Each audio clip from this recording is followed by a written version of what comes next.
those who would have to collect information on cryptocurrency consumers and report this information to the IRS. It would force every single participant in the cryptocurrency structure to operate as a financial institution, which would mean they would have to provide consumer information to the IRS, even if they don't have access to that information. This overly broad definition of the word broker will block rapid innovation in cryptocurrencies, and it will endanger the privacy of many Americans in cryptocurrencies. This is wrong. So I applaud my colleagues for trying. Fortunately, because the senator from Vermont objected, that incremental approach hasn't been adopted. So let's exercise a brief, shining moment of common sense. And let's recognize, if we've gathered all 100 senators in this chamber and asked them to stand up and articulate 2 sentences defining what in the hell a cryptocurrency is, that you would not get greater than 5 who could answer that question. Given that reality, the barest exercise of prudence would say we shouldn't regulate something we don't yet understand. We should actually take the time to try to understand it. We should hold some hearings. We should consider the consequences. We shouldn't destroy people's lives and livelihoods from complete ignorance.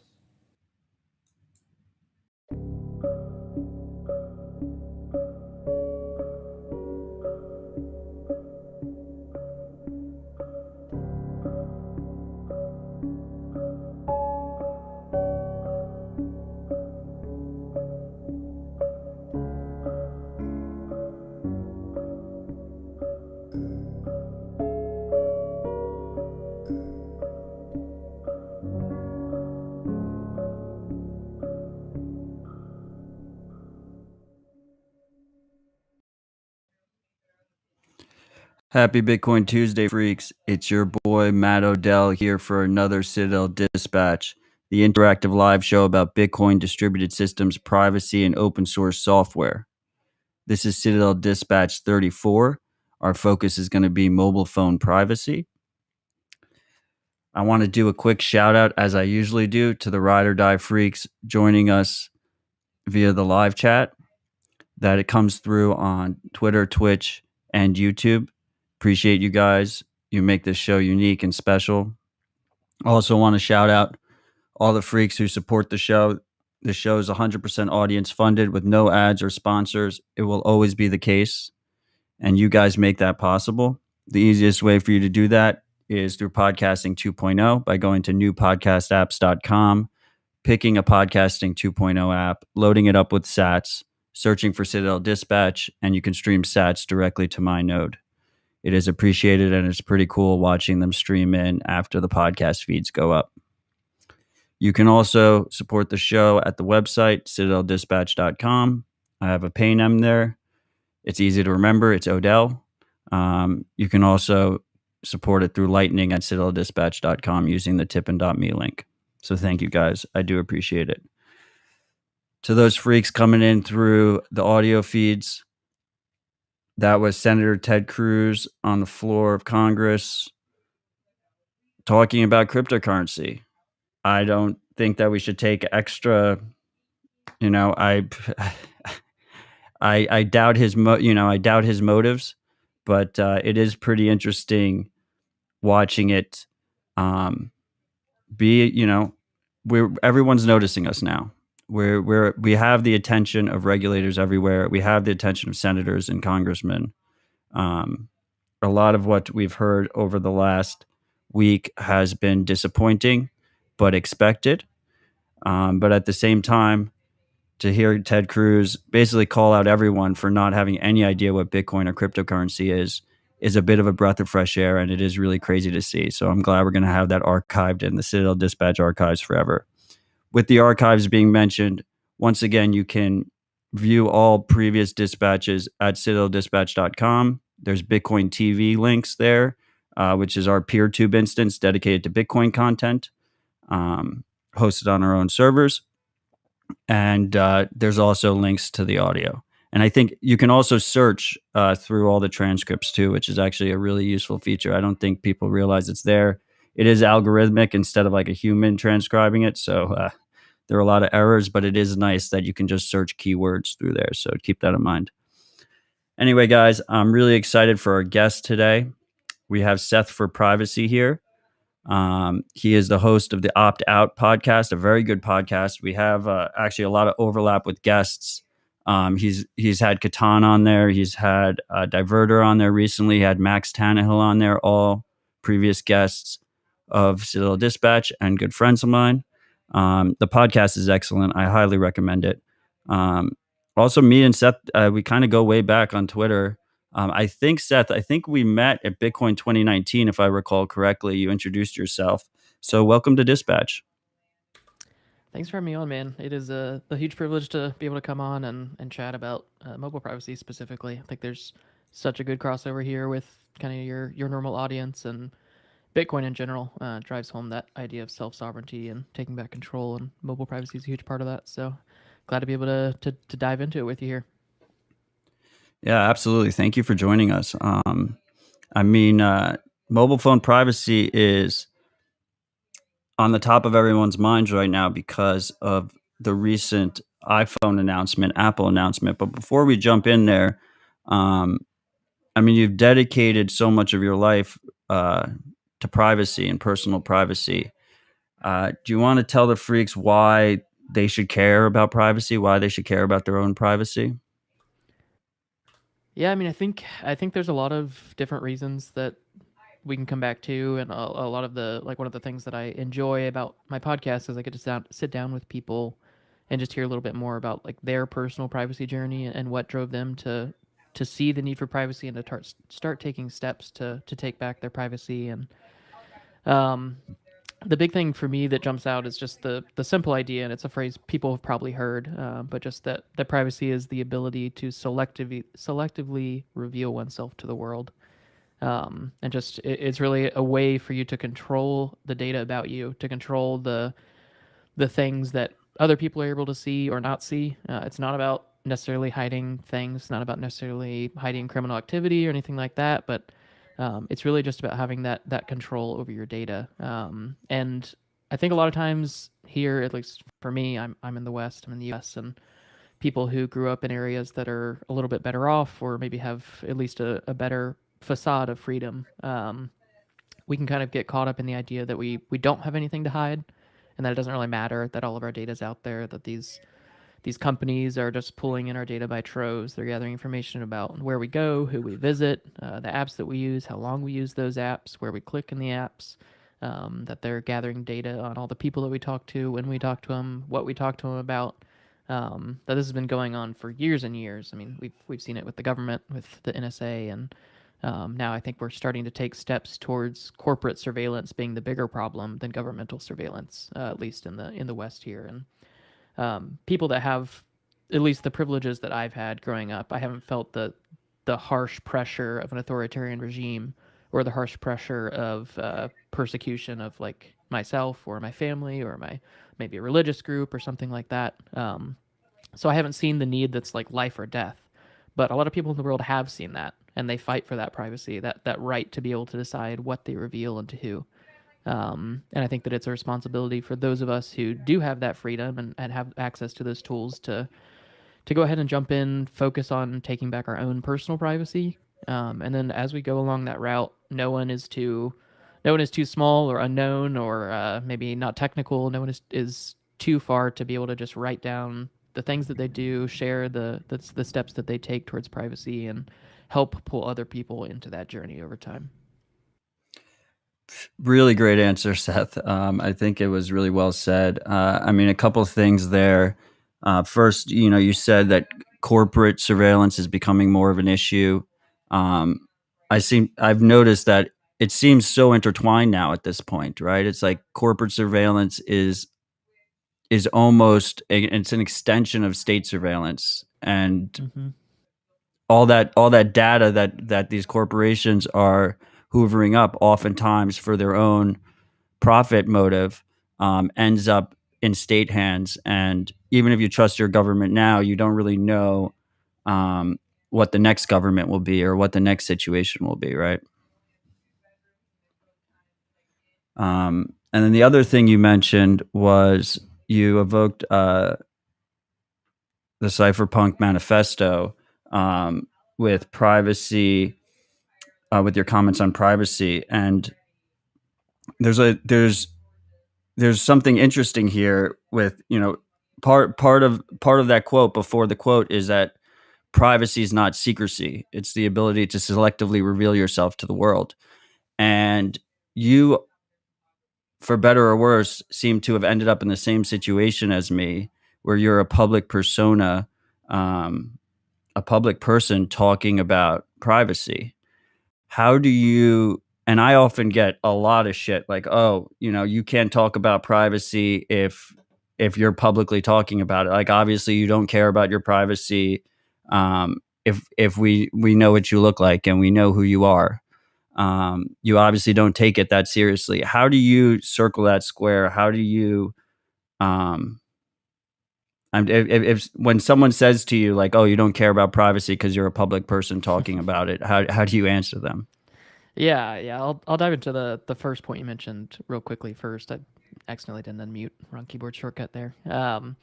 But for the corporate surveillance piece, I think, like you mentioned, the government has realized that there's a powerful tool at their disposal if they can leverage the law and just social pressure onto these companies. They can get them to do their work for them and just take away the need for them to do governmental surveillance or take away the need for them to do governmental censorship.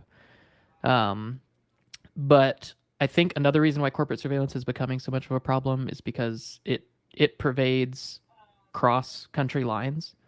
It's something that usually will follow you, and no matter if you move countries, no matter if you leave, it's usually something that very easily crosses borders. And sometimes governmental surveillance can cross borders. There's lots of agreements. There's Five Eyes and 13 Eyes and different groups of countries like that do share data, but sharing data between governments is always tricky because they're trying to get the leg up on each other, even when they're technically allies.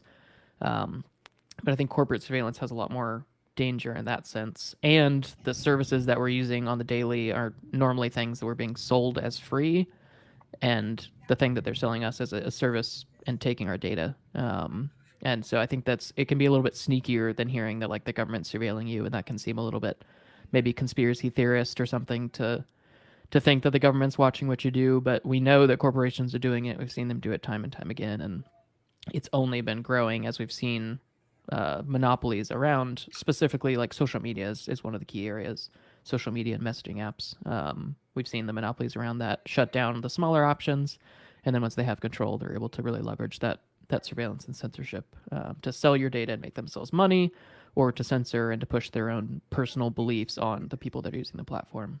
And then as for the whole idea of kind of revealing more about your public personality or persona versus just using a NIM, I definitely I go back and forth on this. I mean, as things get a little bit scarier here in the U.S. over time, I lean towards going to a NIM. But obviously, I've built up this brand that is Seth for Privacy, which I definitely want to keep this following. It's a great group of people. It's people that are passionate about privacy and have followed me through a lot of different steps that I've taken.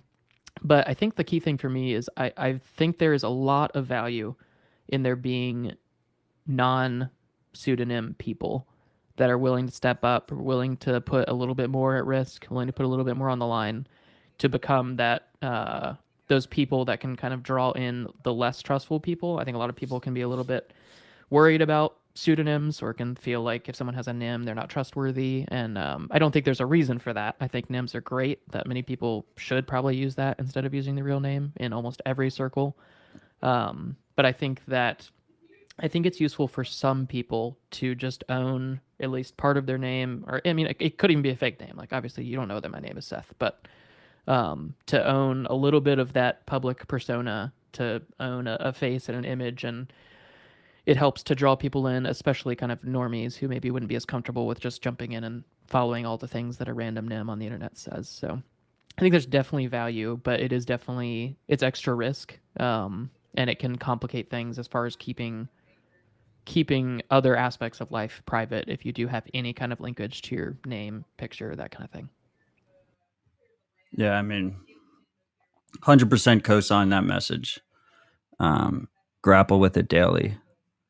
Do you ever have any regrets with that? I think my only real regret is just that I was so open early on. Um, Obviously, the things that I know and can remove, I've gone through and removed. But I obviously, before I jumped into privacy, which was only very recent, I think a lot of people may just assume because the main thing I talk about is privacy, both in the cryptocurrency space and just generally that I'm someone who's like been thinking deeply about privacy for a decade or something. But it's really recent. I mean, really, I started caring more about it in 2018, 2019, probably even 2019, I think would be when I started to really grapple with why personal privacy matters. Um, and so I think before that, obviously, I was careless with social media and the things that I shared. So I think if you go into it knowing what you're doing, you know that you're going to be sharing at least a theoretically real name and a face that can be a little bit easier to latch onto. I think just being careful, obviously, about how you use that, because if there is a link to real life, it can be more dangerous for you and can make tying things together a little bit easier. I don't say I have any regrets, just that yeah, I'm glad that I did it. I think I will keep doing it. But it is definitely, as things get tighter and tighter, it's tempting to become a pseudonym rather than sticking with any kind of semblance of in real life personality. Yeah, and I mean it's not mutually exclusive. I No. don't know about you, but I exist on many NIMs. Um, but there's definitely I can definitely relate with that path. I mean, um, with me it happened a little bit earlier, but you kind of have like an aha moment where you realize. I think in today's world, most people when they discover the importance of privacy, it's a discovering of, oh shit, I I'm completely exposed. And that's when you start to realize why personal privacy really matters, right? Yeah, for sure. And that's a really good point, that having a real persona and pseudonyms is not something that can't coexist. Like, those are definitely things that go together. I use pseudonyms as well for different platforms. I think everyone that I know who has chosen to reveal something about themselves on social media usually has other names that they go by and other things. And I think that's excellent. And like, something I do is I use a tool like Simple Login to do email aliasing, and the things that I use email aliases for, I'm obviously not using a name with that kind of thing. So there's definitely power in pseudonyms. Like I said, I would recommend most people use pseudonyms, but I do think that there's value in this. And outside of the one persona that I think is valuable to have a more real persona attached to, which is my Twitter account, and then obviously is the host of my podcast. Outside of that, I think pseudonyms are infinitely better. There's not really any comparison. You should avoid using, I think, real information wherever possible, but 100%. Okay, so let's go back to corporate surveillance. I mean, you made an interesting point there. Like if the government says they're reading all your emails, people tend to have a naturally revolting reaction to that. But if Google says they're doing it to serve you better ads and give you free email, people don't. If Facebook is tracking your location everywhere you go, people, for whatever reason, tend to have less of a reaction to that than if you found out your government was tracking your location everywhere you go. But at the end of the day, in both those scenarios, the end result ends up the same, right? That data gets logged, and it can find the hands, whether that's in a government or it can find the hands of a malicious individual, um, get shared with all their partners. It's the same end result, but for whatever reason, people seem to be more comfortable with sharing it with these corporations than they do um, if it's explicit from a government actor.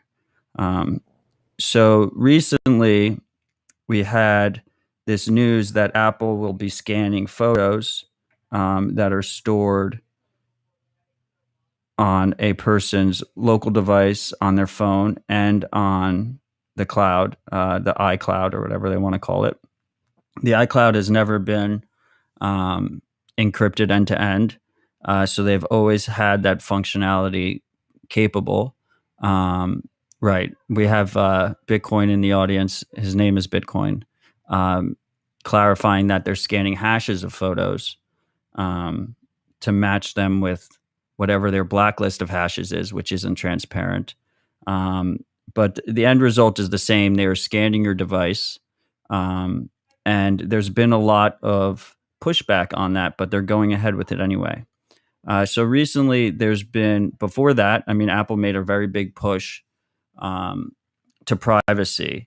And a lot of their advertisements were about how if you want privacy, Apple is the product you want to do, whether that's a computer or whether that's a phone. I think before we jump into the privacy specific OSs and phones, what is your comment to someone who chooses iPhone or chooses Apple products for privacy? Why shouldn't they? Why is that not a good option for someone seeking privacy? Yeah, this is a topic I've brought up with other people I've chatted with, and I've talked about a little bit, but I really think I'll start off with the positive. I do think that Apple is generally better than Android, specifically when we're talking mobile privacy. I think they've generally had better policies in place.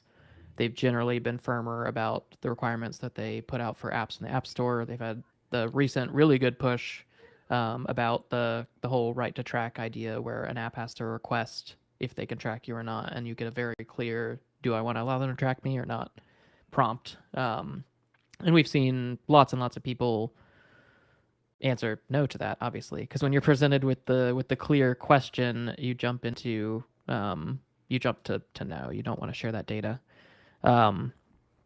But with this latest push, I mean, they've had kind of a big marketing thing going for a while now, pushing privacy, and I think they've latched onto the narrative that's been increasing lately, which is that people are starting to wake up to privacy, and they realize it's a great tool for marketing. If they can jump on a trend, jump on a narrative, and jump on something that their competitors do poorly, which is Android. Android has generally been very poor for privacy. They realize they can make more money. So I'm not saying that everyone at Apple is necessarily malicious or using it just to make money. I think there are probably people there who do legitimately care about privacy and think they're doing the right thing, and have built out, again, like I said, some good privacy measures. I think at the end of the day, it's marketing. They want to pull you in. They want to get you using their devices, and get you into their ecosystem, which they've always made very hard to get out of, and they've always made it very holistic, where you need to get all of the different devices and things and accounts to tie it all together. So I think iOS is generally all right for privacy. It has been very secure for a long time. That's been one of its strengths, is that it is very secure against attacks. They patch bugs and vulnerabilities very quickly, and across the whole board of devices. You don't have to wait for different timings on releases to patch those things, which is important. But it really, to me, it's a marketing push. And I mean, this latest thing with photo scanning, it's a tricky one, because they chose to focus it on something that everyone should be against, which is child pornography. That was the focus of this effort, is to help to shut that down, to shut down rings around that and sharing of images. And like, obviously that's 100% a good thing. Like no one would disagree with that. But that really, child pornography, terrorism, have been two of the kind of boogeymen that get used for a lot of attacks on privacy and freedom. Again, not to say that those two things are not bad, but just to say that they are constantly used as a fear-inducing tool to push against privacy or to push against personal freedoms. And so that's what they chose to use this latest push for, or to use for this latest push. And the concept itself seems relatively harmless if you're just reading it at face value, that they'll take hashes of the images on your device. And for anyone who doesn't know, what that means is that they'll take your image, they'll make a unique hash out of it that can only be that specific image. If a pixel is changed, the hash that's generated from that photo will change. So it's a really specific thing with how hashes work. And obviously, anybody who's familiar with Bitcoin or cryptocurrencies, hashes and cryptography in general are very central to how cryptocurrencies work. But at least they do take that hash locally. But like you mentioned, iCloud is not end-to-end encrypted. They've always had access to iCloud photos and videos. I mean, we had the big celebrity hack 4 or 5 years ago, and that was only possible because they got essentially admin access into iCloud and were able to just view people's pictures and videos because they're not encrypted. Apple has access to all of that. So they can still see the videos. They can still compare the hashes that they got off your device with the photos and videos that they have in iCloud. So they could still easily pull up the photo that actually attaches to that hash. It would be very straightforward to do that. And the other key thing here is it's really important when you see people making steps towards steps that seem focused on helping with security or helping with criminality or to help to kind of bring supposed good. Try to think about how can this be misused in the future. And that shouldn't necessarily mean that we'd never do anything for good now, obviously. If there's something that it's just a net positive to knock it out and we'll figure out how to work around it, great. But like here specifically, if this is just used to shut down child pornography and never anything else in the future, I think generally that's probably a good thing. That's not necessarily a huge loss. But the issue here is you are putting 100% of your trust in Apple, in the people who work at Apple, and in Apple, the company, as never being pressured by someone else, like a government, to use that data against you or against a minority or really anything. And you're trusting that the data that they collect through these hashes and the things that they can do with the videos and pictures that they have in iCloud, that they'll never start to target something other than child pornography. And that, I think, is one of the kickers that people have been talking about, thankfully, on Twitter and other places, that this technology could very easily be used to try to target people of different ethnicities, people in different religious minorities, people in specific countries, or people who are taking pictures of specific things. I mean, I'll take a very harmless example, but say you're a gun owner in the U.S. Right now, guns are legal. You can get them. There's obviously restrictions around how and where and all that stuff, and we'll get into that. But you can buy a gun right now. You can buy ammo. You can shoot a gun. There's nothing illegal or harmful in that. But let's say in 5 years that the government decides that guns are illegal. We've changed gun laws. Now you have to either hand in all of your guns to the government. Maybe we'll give you like $100 a gun or something to make you feel better about yourself. But you have to give all your guns. We're going to take them away. You don't need them for your safety. Just let us take care of your safety. And they do that. They collect all the guns. Obviously, people who see the need for firearms as a deterrent to the government, some of them hold on to their guns. But what happens if you take a picture of that with your iPhone? You take a picture of a gun, maybe you go out to the range, you're shooting with friends, you take a picture of one of those guns, it uploads that hash. Maybe even at this point we'll say that iCloud is end-to-end encrypted, so they don't have access to the photo. But it uploads that hash, and they're able to compare with the data that they have and say, okay, this is a photo of a gun. And so they know this person said that they gave us all of their guns, but they're still taking pictures of guns. And now they go to start round up people who still own guns when they supposedly gave them all to the government. And that's probably one of the most harmless potential ways that this could be used.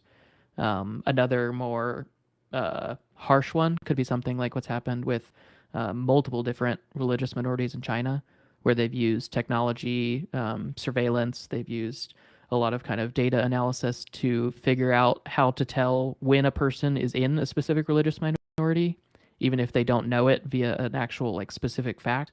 And they're able to use those different technologies that were supposedly put up for harmless reasons to track down those people, figure out who they are, and then deport them, kill them, put them in concentration camps. Like that's obviously the harsher end of things. But essentially what this means is Apple has access to your pictures and videos, which they always have. But now they're telling you up front that they are performing analysis on those pictures to find specific things. And right now you may be fine with the thing that they're finding, but down the line, what they're actually looking for could quickly change. They have no requirement to tell you that they've changed what they're targeting, and they can easily be pressured by governments, social pressure, etc. So I know that was a bit of a monologue. No, it's a great answer. There's so much to talk about there. With most of these things, there tends to be a ton of nuance. My audience always makes fun of me because I say nuance at least 5 times in every episode. You know, just to add on there, I mean, first of all, Apple on the surface, a lot of the privacy improvements they've made seem outstanding, but it is closed source. There's no way for us to verify anything that they say they're doing ourselves. Um, and then on top of that, a perfect example, I think, uh, of what I expect this type of capability to evolve into in the near future is we've already seen Apple bend to the will of the Chinese government because it's such a valuable market to them. Um, the iCloud, for instance, Apple virtue signals about not giving government access, not accepting government requests from China for iCloud access. But what they did instead was iCloud in China is co-owned by a Chinese government entity, like a so-called private company that's really controlled by the Chinese government. So they don't even have to submit requests. They just have backdoor access to iCloud in China. And I could completely see within the next few years this exact tool being used to filter out to see if anyone has Tiananmen Square photos on their device. Like that would not surprise me at all one bit. Yeah, it's a really good point about how that governmental pressure has already affected Apple. Like we have concrete ways that we've seen them cave into this. And like you said, that's because China is such a huge market for them. And guess what else is a huge market for them? The US. Guess what other government has shown themselves capable and willing of pressuring large tech companies to do the things that they want? The US. We've seen that push with them specifically giving links to posts that they don't want to see on Facebook to Facebook and saying, you need to take care of this, and using social pressure as a tool to get them to do that. So to think that they won't do something to pressure Apple into using this data against citizens in the future is very naive. And honestly, it very well could be happening right now. And again, there's no requirement or responsibility that they have to tell you. Well, there's a responsibility, but there's no requirement that they have to tell you when and if they've been compromised, or if they're giving up that data, or if they're using that data in a new way. So it's very important that people realize that can happen very, very quickly. And just to add on top of that, I mean, there's another important aspect when we see these attacks on encryption and privacy in general, is that the criminals tend to be the quickest to evolve. So this new tactic might be effective in the beginning to get some criminals, but most of those criminals will move on to platforms that don't allow them to be spied on. And the end result is you don't actually catch many criminals from it, but instead you hurt law-abiding citizens, you hurt honest people who just want easy, accessible privacy, and instead you take that away from them. Yeah, and that's something we've seen evidence around in the U.S. too. Specifically, we've seen that, like for instance, the Snowden revelations, which I'm sure people have heard of and probably talked about before. A big part of that, and a really a huge part that stuck with me and has stuck around after learning more about what he revealed, was that the data that they were collecting, the things that they were doing. I mean, we saw also a similar thing in the CIA black sites where they were torturing prisoners to try to get information. These types of techniques, they rarely, if ever, yield actual crime prevention or actual catching of criminals. It's very rare that happens. But once the government see that they can do this, they use something that they want to track down, or that they say they want to track down, to implement these things. And then they utilize the power that we give them, because we say, like, yeah, I'm afraid of terrorists, or yes, I want to see child porn shut down, which again, like, those are things like we all hopefully want. But when the government sees that they can use those tools of fear or feigned morality to get us to give over the power that we have over our data to them, they then leverage that to start to subtly oppress us, or to censor information, or to shut down political minorities, to shut down political dissidents.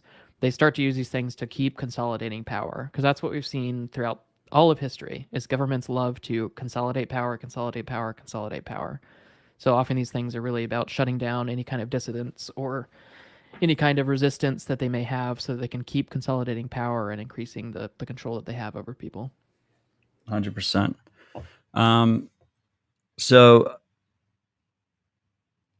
and it's extremely frustrating that they like pigeonhole us into it by using criminals as the excuse when we obviously don't want criminal behavior to be happening, and we want, we want people that hurt children to, be behind bars, if not worse, for the rest of their lives.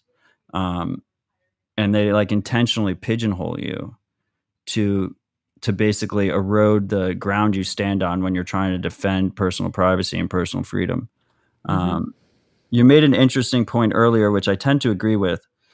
So for most people, when they're choosing a phone, they're choosing a stock iPhone, or they're choosing a stock Android. We spent the last 20 minutes or so talking about the concerns over iPhone. You kind of mentioned in passing, and I tend to agree with you that a stock Android experience is probably strictly worse for your privacy. You would agree with that, right? Yeah, definitely. I think, like I said, I do think that a lot of what Apple does is really just privacy theater. It's a marketing gimmick, but they have made some measurable steps that increase the privacy of the users of iPhones. Whereas Android, I mean, as it's owned by Google, it's created by Google and run by them. And I think it's also important to quickly note Android is not necessarily just stock Android that comes on Google Pixel devices, but it's also Android that's reskinned and owned from the ground up by other companies who also have an interest in collecting data, like Samsung, like Huawei, like Xiaomi. There's lots of other vendors that sell Android phones, and each of them want a piece of the pie as far as your data is concerned as well. And each of those people have full control over the operating systems that they build.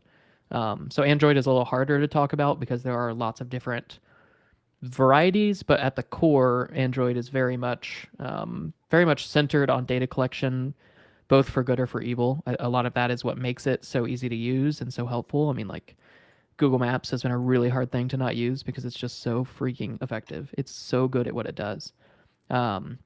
And we can talk about it later, but there are ways to use Google Maps on Calyx OS, or I'm not sure on Graphene, but on Calyx OS at least. You definitely can't use it on Graphene, but we will go Yeah. into the steps you can take on Calyx. Another thing, I mean, just since you brought up Google Maps, I mean, I think if you're someone who drives a lot, it's well worth it to pay like $200 for a dedicated like Garmin GPS that isn't connected to the internet. Yeah, I've thought They're about doing that. surprisingly good. I haven't made the jump yet. I've been using Magic Earth mostly, but yeah, I'll have to look into getting a GPS itself. I've heard someone else mention that. I think it's a really good idea. So yeah, so I mean, on Android, you not only do you have Google basically spying on you by design, you have whatever the other vendors are on the phone as well, presumably spying on you to different degrees.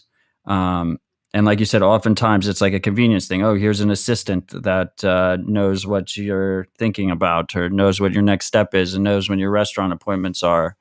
And it's sold to you as a convenience, which it undoubtedly is. But in so much of our lives, I feel like there's a clear trade-off between privacy and convenience. So enter privacy-focused Android forks. The two big ones being Calyx OS and Graphene. What is your? I mean, one of the reasons I brought you on the show is because you had a great write-up on. I think the write-up was between Calyx, Graphene, and Copperhead. Copperhead is basically a closed source, source viewable, but not open source fork of Graphene. And Calyx OS, and you ultimately chose Calyx OS. I've been running Calyx OS as my daily driver for I think 7 months now. My lady has been running it even longer. I absolutely love it. Why? When you advocate for someone to consider one of those solutions, what is your framing? Why should they care? Yeah. This is a really good topic, and it's one that I've talked about a lot, and talked about with other guests, and something that thankfully I've had good people in the Bitcoin community that kind of turned me on to the idea and brought this up. And you mentioned a lot of them before when you were talking about people that we have in common for our podcasts. But I think, like we were talking about, Android is very non-privacy centric. It's very focused on data collection, and like you talked about, that convenience. I think what a lot of people don't realize is the convenience that they're offered by most of these applications is either at the cost of giving up your data, and that's all the company wants, just collect your data and sell it, which is certainly bad, but is oftentimes not necessarily the worst case use of data, even though it is terrible. But another use case is to take your data and use it to train AI, to train machine learning models, to actually keep putting that data back into the tools to make them better. Which, again, there's nothing wrong with improving a tool using data, but oftentimes people are not aware that this data is being collected. They're not consenting to it. It's usually very unclear or impossible to know what data is actually being collected and what's done with it. So like you mentioned, the Google Assistant, which is it's an amazing tool. It works so well. It has improved rapidly over the years. And what people don't realize is that the way that that tool is improved is that they record everything that you're saying and everyone else with an Android phone is saying. In theory, they only record snippets and upload them when you say the keyword, which is usually "Okay Google." And hopefully, lots of people's phones got triggered, and they'll think about switching to Calyx or Graphene today. But that data that they're constantly collecting from you, they are using to improve the tools, which makes them more convenient, which then makes you what? Keep committing back to their services, keep giving them your data, and you fall into this loop of convenience that pulls you deeper and deeper into someone else controlling everything about your digital life. And the good thing though about Android, and the good thing about a lot of what Google has done, is that thankfully they do generally follow the open source model. So a lot of the stuff that they create is open source. And Android is no exception. They created the Android project a long time ago. I think it was probably 13 years ago now. It may have been even before that they created Android. But Android itself as an operating system is open source. The Android that you actually get on your device is generally not open source and reproducible. Like on a Pixel device, there are lots of specific things that they build in and do not release the source for because they want them to be unique features to Pixel devices. And then obviously like Samsung, Huawei, Xiaomi, all of the different vendors of Android, they usually do not open source their specific twists on Android either. But the base of Android, which is specifically called the Android Open Source Project, is an open source operating system. Like Monero Lion X said in chat, Android it's based on Linux, uses Linux kernel, uses a lot of things that are core to Linux. And so that open source base provides the opportunity for people to take the code and to make what they want out of it. And one of the really great things that we can do with that is we can take the Android open source project base, AOSP, and tear out all of the pieces that Google has baked in that feed them everyone's data. We can tear that out. And then we can also add in new features, new abilities, new applications that are either privacy preserving, so they're focused on like end-to-end encryption or on hiding behavior from certain apps or for VPNs, Tor, that kind of thing. Or we can add in new applications and features that are very specifically free and open source software. And there, like you mentioned, there are three main projects that have taken the base, that is the Android open source project. All three of these come from the same base. And they've built up a privacy preserving version of Android that is focused on maintaining your privacy, giving you control over what happens. At the very start, I'll just go ahead and say Copperhead OS is probably not a good choice for anyone who's listening to this. They are enterprise focused. There's been a lot of drama around them and around their founder and how he handles things. But I will not recommend Copperhead OS. So we'll just go and toss that one aside for now. Just know that it's essentially Graphene OS.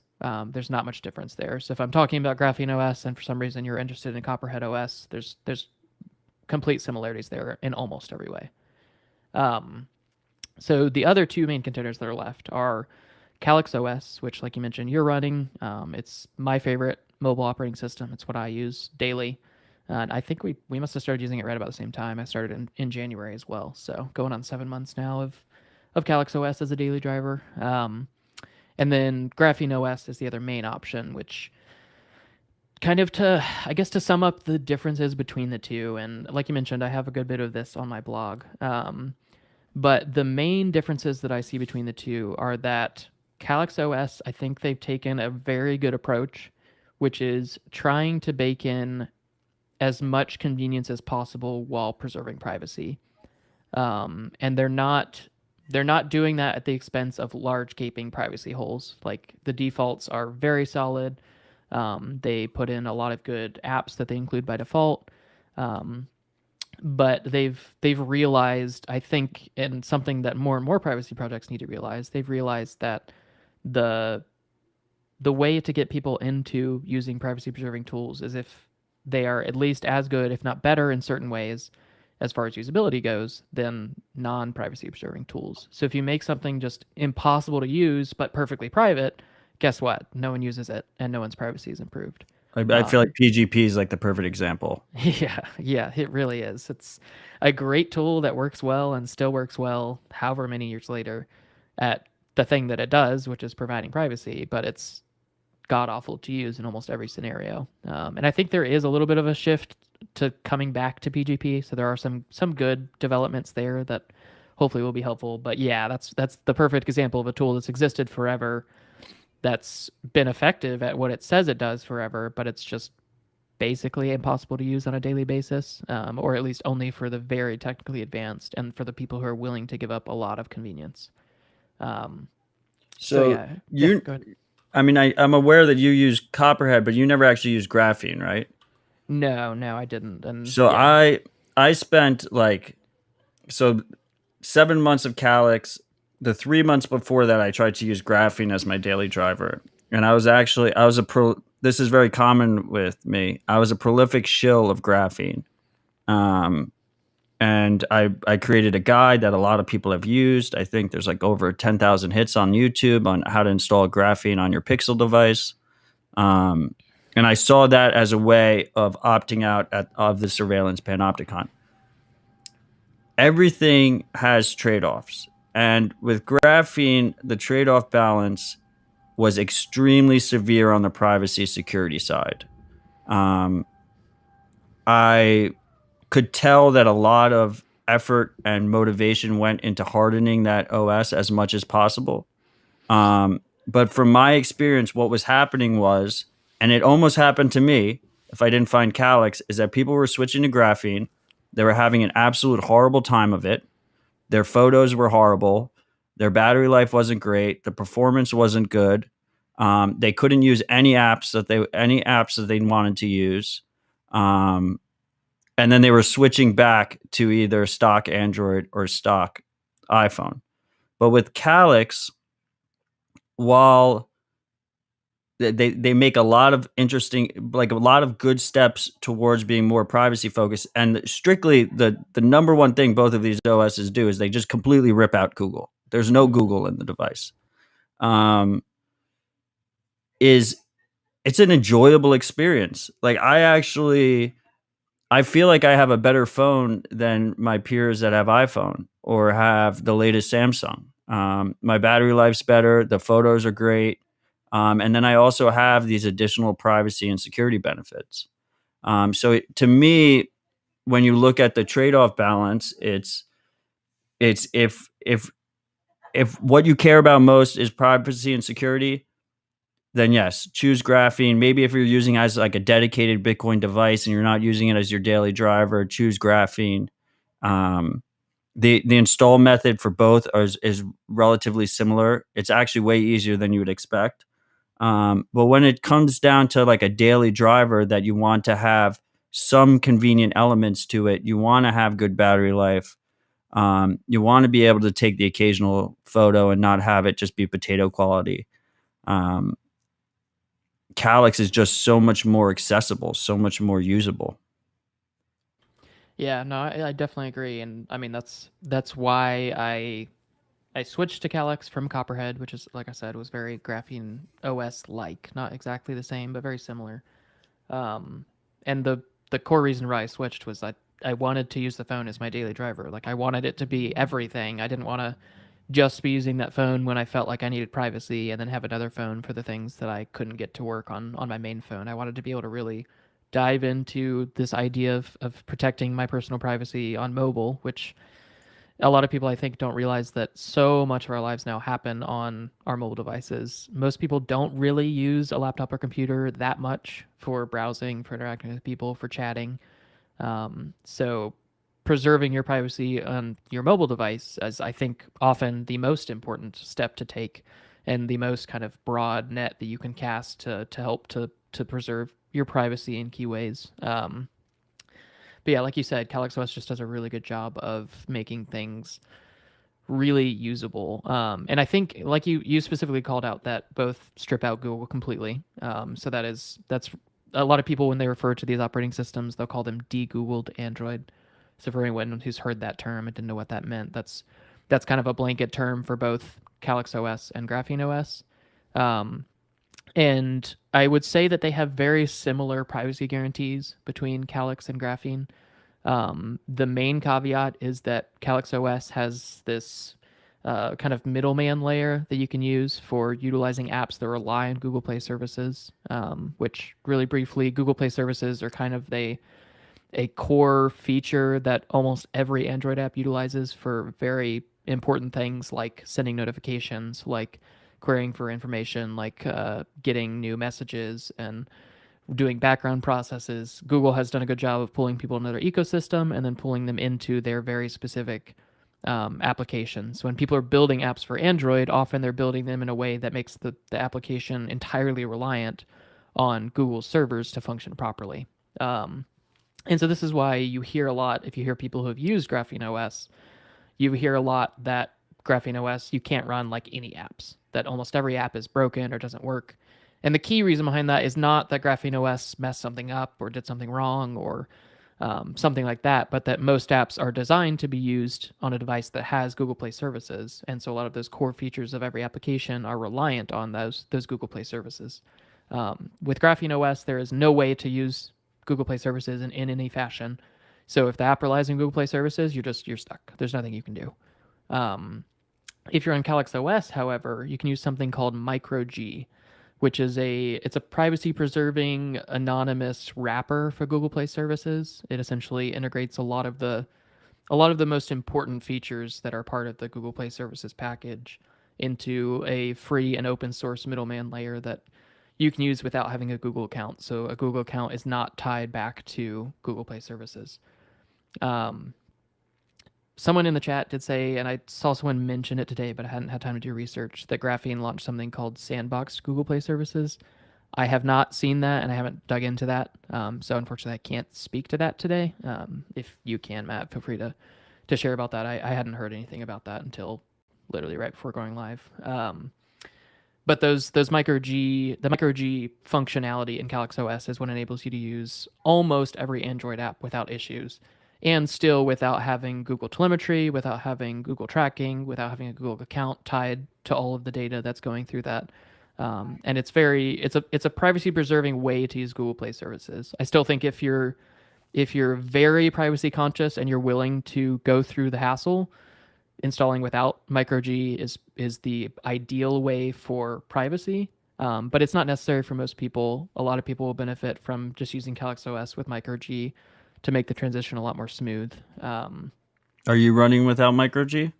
Yeah. I dove in all the way and did without MicroG. And there have definitely been some caveats, but it hasn't been as bad as I expected. I run it with MicroG. And most people I know do. It's extremely useful. I mean, it's not just, people, when you hear Google Play services, you think it's like Google services, like only Google apps. But like a perfect example in the Bitcoin world is a wallet that I talk about a lot, Moon Wallet, MUUN. And they have Google Play services requirements on that app. So you can't use it unless you have MicroG enabled. But if you have MicroG enabled, it works relatively seamlessly. And And there's other examples of that. I mean, I guess we could dive in a little bit deeper. I mean, in general, I think people should reduce the amount of apps they have on their device as just a simple rule of thumb. As for the sandboxed Google Play services that Graphene added, uh, I actually became like pretty close friends with Daniel McKay of Graphene. He's very excited about this new feature. I have not tested it out myself. My understanding is it's less performant and is on like an app by app basis than Calyx. But what's cool here is competition is helping the customer, right? And I think a lot of it is the reason we see that feature getting added to Graphene is because Calyx has micro G support, and they see that a lot of users want to at least have some kind of limited Google Play services support, which is just good to see in general, than just having a single project working on privacy stuff. Before we dive in deeper, I mean, I think one of the really cool parts of Calyx to me is that Calyx is actually maintained by a foundation called the Calyx Foundation that is just generally focused on privacy and freedom. To me, that's a very interesting model for funding development costs of a open source project. I'm a proud supporter of Calyx. I have been for a while, even before I started running it. I just think that's a really, really cool concept, and anyone who does end up switching to Calyx and enjoys it should consider, supporting them as a member.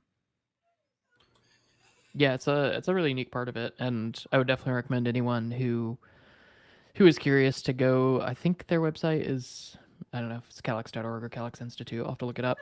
But just dig into a little bit about Nick Merrill, the founder of the Calyx Institute, and just the things that he's done. He's gone through attempts to be silenced by the government and to be forced to give up data. And so there's some really interesting interviews out there with him and kind of why he became interested in it. But yeah, they've got a very unique model of funding Calyx OS development and the other services they provide, which they do not only do Calyx OS. They have other things like a free community VPN. But yeah, they fund those things through the Calyx Institute. And like Carrington 1859 mentioned in chat, if you are in the US, you get some specific benefits if you're a member. In the past, they've done, and I think they're still doing, hotspots that you can use for free, or for free once you get them, no monthly fee, and you get unlimited data on those hotspots. And they actually work pretty well. I have one. Nice. Yeah, I've been waiting to be able to fund them with Monero to go ahead and dive in there, but I've been wanting to support them for a while and have money ready. I've been trying to help them with that integration, but they also recently started doing Pixel devices with Calyx OS as part of their membership benefits. So that's another way that people could get a Pixel device with Calyx OS for donating to the foundation that's actually building Calyx OS, which I think it's a really unique model, and they've done really well funding themselves using these different kind of benefits that they offer. And funding is a huge issue throughout the FOSS ecosystem. It's almost always a problem. So when you have someone who can really build a good model around funding the operating system development, I think that's a really important thing for people to consider. So we kind of jumped ahead. I mean, first of all, for both of these OSs, you need a Pixel phone. You need a Google Pixel phone, and part of that reason is because they have this basically a known platform that they're developing for, but also it's because you're able to relock the bootloader afterwards. I think Monero Line mentioned Lineage OS, which is basically the successor to Cyanogen if some of the freaks remember that Android fork. Days. Yeah, the good old days. And Lineage is cool because you can run it on a lot of different devices. Unfortunately, you can't relock the bootloader. And what that means is, and you see this when you install on a Pixel, when it comes time to flash a new OS, basically the device has a failsafe, and that failsafe is when you unlock the bootloader, it wipes the whole device.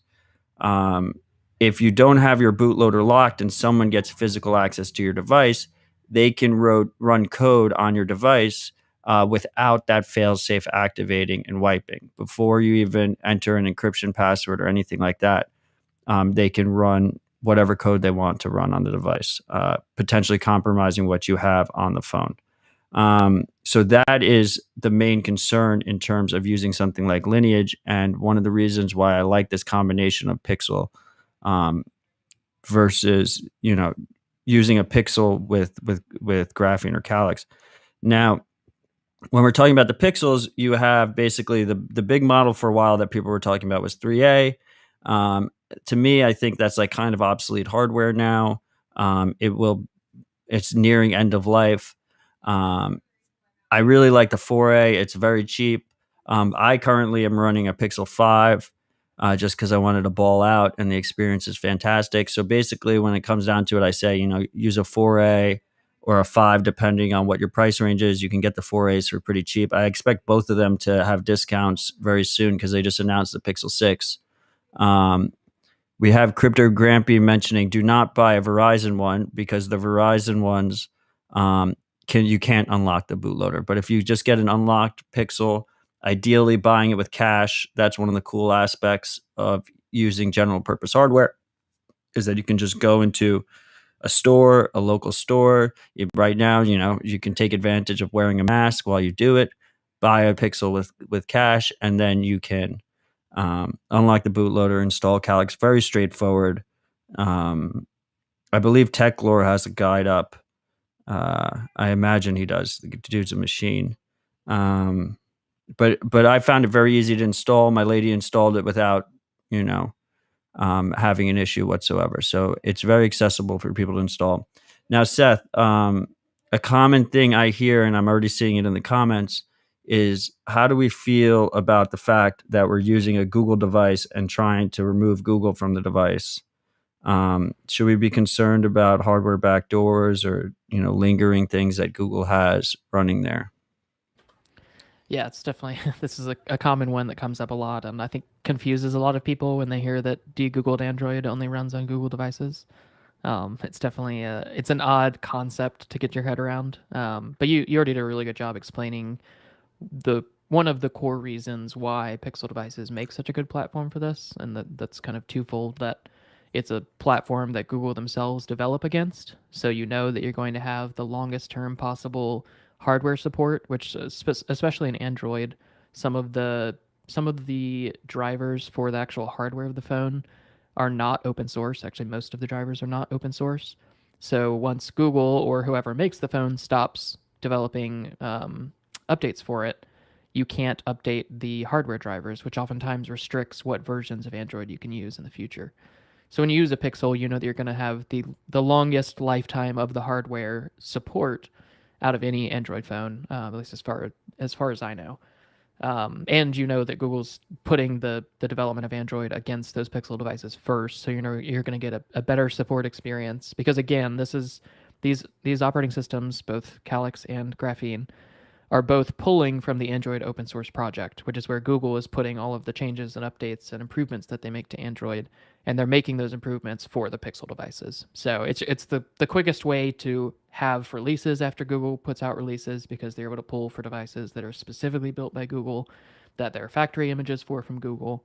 It really simplifies that process and makes supporting devices long term much easier, which can be a big problem for an operating system like Lineage, or in the past CyanogenMod, because they rely on individual people just deciding to support devices long term.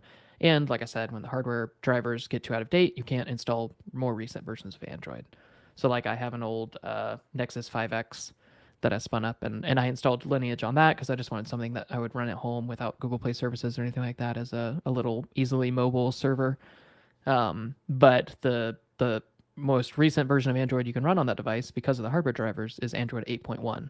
So it's massively out of date as far as the operating system itself. Thankfully, it still gets security patches, but I wouldn't want to run that as my daily driver or sign into any accounts or using my SIM card, nothing like that. And the other piece, like you mentioned, is that security that you get from that ability to relock the bootloader and other security benefits that you get within the Pixel devices is because of a specific chip that Google designed for secure compute. Sometimes these can be called secure enclaves or hardware security modules, but essentially it's something called a Titan M chip, and supposedly they're releasing a new version of that chip on the Pixel 6, which will be interesting to see what that actually means for Calyx and Graphene or tools like that. But what that means is, like you mentioned, you can lock the bootloader again, which is what really transforms Calyx and Graphene from just kind of ROMs you can flash on your phone, but you have to deal with a lot of headache. You have to open yourself to a lot of security risks. Like you mentioned, you can open yourself to attacks where you get the maybe an OTA update man in the middle, it gets installed, and you don't have that fail safe that can double check the signing keys and make sure that thing's legitimate. And you also open yourself to a lot of other hands-on attacks that can't be done when the Titan M chip is involved, because the Titan M chip essentially protects a lot of essential data like fingerprints and other biometric data and things you do on your device. So there's some really key benefits there, and that combination of not only degoogling the operating system but also still maintaining the, now I would say, strong security guarantees of Android without, you're not having to compromise on that to get privacy, which is, it's a really important combination. And I mean, I don't believe the Titan M chip is completely open, but Google makes a strong attempt to open up the parts that are needed to interact with it so they can use it. I mean, I know Samsung, for instance, has basically their own version of a secure chip that these forks can't use, they can't interact with. So the fact that you have this chip there that these forks can use and can interact with in a relatively open manner is a massive boon for us. I do worry, like you kind of insinuated, I do worry. I think the Pixel 6, they're going farther than that. I mean, previously they've used Qualcomm hardware for their devices. I think they're doing all the chips in-house now. So I wonder if they do close it up, that is like an existential risk. What do you, to specifically the question about like hardware backdoors, are you worried about Google having something running on their chips that we're not aware of? Yeah, thanks for bringing me back to that. I mean, this is one of those situations where a lot of times people let a potential risk get in the way of measurable steps towards privacy. And the risk of a hardware backdoor is always present. That's present in essentially every piece of hardware you can purchase, because open source hardware has not really taken off. It's not really a thing for most types of devices, and it is absolutely not a thing for mobile phones in any usable sense. I know there are some open source hardware phones that have been in the works for a long time now, but they just haven't developed into something that I would ever recommend to someone. But because the hardware is closed source, and because the hardware is proprietary, yes, there's not a way that you can easily verify that there's not some sort of hardware backdoor. And then, yeah, I don't love that, but that would be true of any device that you flashed a privacy-preserving version of Android on. If you took a random Samsung phone and did that, you would have the same problem. Samsung could have put in hardware backdoors. Samsung actually manufactures a lot of the hardware that goes into Google phones. I mean, they manufacture a lot of NAND chips that are used for storage. They manufacture a lot of screens. There are lots of places where they could have done something with a backdoor. And it's one of those attack vectors that it's there and it exists and it could always happen, but it is very rare. And you have to think about the effect that it would have if something about a hardware backdoor came out that a company had done that. I mean, this is something that has happened in the past with, like, the NSA has been caught catching devices in transit, implementing hardware backdoors, and then passing them along. And later we found out that some companies were complicit in this and okay with it. And that has a devastating effect on public opinion about that company. So there is a social incentive that helps to keep companies honest. I also think there are so many other ways to collect data that Google knows that 99.9999% of the users of Google Pixel devices are just going to be using their OS. So if they really wanted to do something malicious, it would be infinitely easier to just put something malicious in the code that they ship and not have to worry about putting in a hardware backdoor, and they could still do a lot of the same things. So I think, yes, it's an attack vector. It's something that's true of every piece of hardware that is proprietary, which is practically every piece of hardware. But it's something that it's very costly for a company to do. And if it is done, as far as I know, every instance of it being done is in an extremely targeted way. So it's to target very specific people or very specific organizations that are worth the risk of it being discovered that you've put in a hardware backdoor. So, like you, as the random person listening to this, your threat model likely does not include Google targeting you and specifically finding a way to get a pixel in your hands that is hardware backdoored. And from everything we know about pixels, they are not hardware backdoored today. So it'd have to be a unique pixel device that's backdoored and sent to you. So I think that the actual real life risk is extremely minimal to non-existent. If you do have a very advanced threat model where you're worried about a hardware backdoor targeting you, that's a different conversation. You probably need to find a way to use open source hardware, or make sure that you're getting a device that is known to be not backdoored, or learning hardware engineering and just kind of digging through the device and making sure that nothing's been changed. But it's one of those things that I understand the hesitancy, but I think it's unnecessary. It shouldn't get in the way of you making practical steps towards mobile privacy. And it's just not something that most people really need to worry about. Yeah, I mean, it comes down to trade-offs once again, as everything in life does. And you can't let the perfect be the enemy of the good, or good enough. I think open hardware is the ideal that we should strive for. Unfortunately, it's not really there yet. There are some projects working on open phones, more open privacy focused phones, including Purism and Fairphone and PinePhone. Some of them have hardware switches on them so you can turn off Wi-Fi, stuff like that. Unfortunately, they're just not really there yet. Some of them haven't shipped. They come very outdated to begin with. Hardware wise, they're not very usable a lot of the time. Hopefully that's just growing pains and we see more open hardware in the future. I think in general, people should operate, even if you're using a Calyx or a Graphene phone, or like on desktop or laptop, you're using a Linux device. You should operate that all your electronics are compromised to begin with. If it's a sophisticated hacker, a sophisticated attacker, to speak more clearly. And so you operate under that assumption. But in general, all things equal, you take a off-the-shelf Google Pixel device and you flash one of these more privacy-focused open source forks. You have better privacy for mass collection from the low-hanging fruit than you would have otherwise. Yeah, absolutely. And I want to circle back to a couple of things earlier. Let's do it. One is that a few people have mentioned in the chat that they're a little confused what Pixel phones are unlockable. And to my understanding, every Pixel device is unlockable except those that have been sold through Verizon. For some reason, Verizon has chosen to not allow their bootloaders to be unlocked. And really quick note, there's two types of unlocking devices.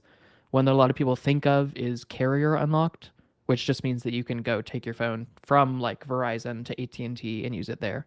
And thankfully, most phones nowadays can be carrier unlocked either right away or after like a 2-year contract ends or something like that. But the key thing that matters for flashing Calyx or Graphene is that the bootloader is unlockable.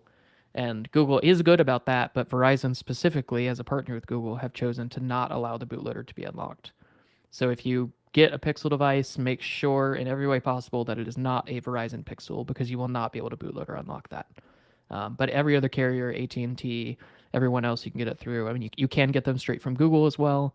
There's not Google stores, so that's probably not the best privacy-preserving way to do it, but it's doable. But just make sure when you're using, like, I would definitely recommend buying these secondhand as well when you can, and using services, at least in the US, I don't know how worldwide this is, but swappa.com, swappa.com are a really good secondhand phone market. And they constantly have Pixels on there that are for sale, and they're very specific in you have to list the carrier properly. They check the IMEI when it's entered into the site to make sure that it's for the right carrier and unlocked and everything like that. So you can make sure that you don't get a Verizon Pixel on there, or if you're using Craigslist, I'm sure there are ways to inspect it to make sure that it's not a Verizon. I don't know them offhand, but I'm sure that you could look that up to do that. Why do you recommend secondhand? Purely from cost perspective? Cost and privacy. I mean, cost specifically. If phones are just ridiculously overpriced these days. There's not a need for them to be as expensive as they are, and especially since normally when you're buying a device for Calyx or Graphene, you're buying a generation behind or the lower end phone because you don't need all of the power because Calyx OS is so lightweight. It works incredibly well. Battery life is much better than normal Android, that kind of thing. But also just privacy. It's great to be able to, especially if you can use something like Craigslist. You can meet someone, they don't know your name, like you said, in this environment. You can wear a mask, sunglasses, and a hat. You can hand them cash. They hand you a phone. You make sure that's legitimate, and you walk away. And there is no record other than maybe an email. And hopefully you're using some other email or an email alias or something to do that. There's no record that you're the one that purchased that phone or that IMEI is yours specifically. And if you take it home and you immediately flash Calyx or Graphene before doing anything else, there's no record that you used an account on there that's Google specific or anything like that. So I think it's nice for both price. You're just saving money on a phone that's going to work well, even if it's a little bit older, and privacy. That's interesting. I mean, I came at it from a different perspective. I tend to think it's worth it for the premium to just buy it new and not have a potentious malicious individual in between you and the device. I mean, I would normally be concerned with that, except that, again, like I talked about earlier, that would be a very targeted risk. Right. There's not really like the chances of the person you find on Craigslist or whatever, being a government agent that's selling you a backdoor pixel. I mean, again, yeah, like I mentioned, it's possible unless you have a very specific threat model that fits that, or you're a very high profile individual, that probably won't happen. And the other thing, you don't need to be worried about the malicious operating system because you're just going to be flashing it with a known, hopefully verified version of Calyx OS or Graphene. Right. Most malicious individuals would probably, if they were going to compromise the device somehow, they'd probably do it on the software side. Yeah, for sure. For the low hanging fruit. I mean, we even see that with like hardware wallets. They tend to like just ship it with a predetermined seed already. So even if you just created a new seed, you'd be fine. But in general, to me, one of the biggest advantages of something like Calyx over something like Purism, I'm pretty sure Purism isn't shipping still, but over something like Purism is, with Purism, you basically have to buy it online. And it's a direct privacy focused device. I love what Purism does on their laptops. But the same thing goes with the laptops. You know, you're buying a device that is focused for privacy people. You're buying it online, so you have all these other threat models that you have to deal with, all these gotchas that could happen because you're online. It's really fantastic with the Calyx setup that you can just go buy off the shelf hardware. That is very common hardware with cash, and have a relatively private acquisition experience just from that. So, I mean, before we continue, I think we should dive into actually everyday usage of Calyx. I put your link in the video feed earlier, but to the people on audio, your blog is sethforprivacy.com. You also have your podcast, Opt Out, which is optoutpod.com. And on both, you have links to like different tools or, resources to tools you like using on Calyx. You want to go into that a little bit? Yeah, for sure. Yeah, when I made the switch to Calyx OS, I wanted to be very specific about recording the things that I learned, recording the app stores that I used, recording the apps that I found that replaced some non-open source or centralized alternatives as I kind of made the switch, so that honestly, just so that I would have a good resource that I could share with people, because a lot of what I found is when I'm interacting with people regularly on Twitter, it can get really tiring to have to kind of dig up lists and find things and be like, oh, what app was I using, that kind of thing. So oftentimes it's just helpful for me to have these lists of things so I can easily share them and share them as resources.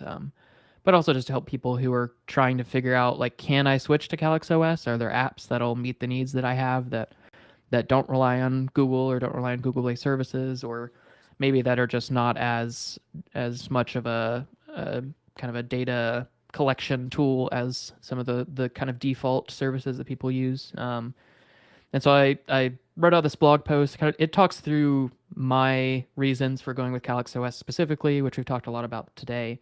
It very briefly goes through how to install Calyx itself, but like you mentioned, it's actually a lot easier than people realize. There's a really simple CLI flashing tool that does the vast majority of the work for you.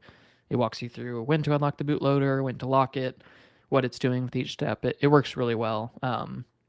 I am more tech savvy. I'm very familiar with CLI, but it took me, I think, like 8 minutes from deciding to flash Calyx to flashing Calyx and to being up and running. Like it was incredibly quick, and it was not a complex process. And like I would have been more familiar with a complex process and fine with it, but it was simpler than I expected for sure. And then Bitcoin Q&A also has a really good installation guide for Calyx that's way more detailed than mine on how you actually do the process. So if you're more worried about the installation, his guide is also linked for mine, and I'm sure you can throw it in the notes or something, Matt, as well. But that's a good guide to just actually getting it installed.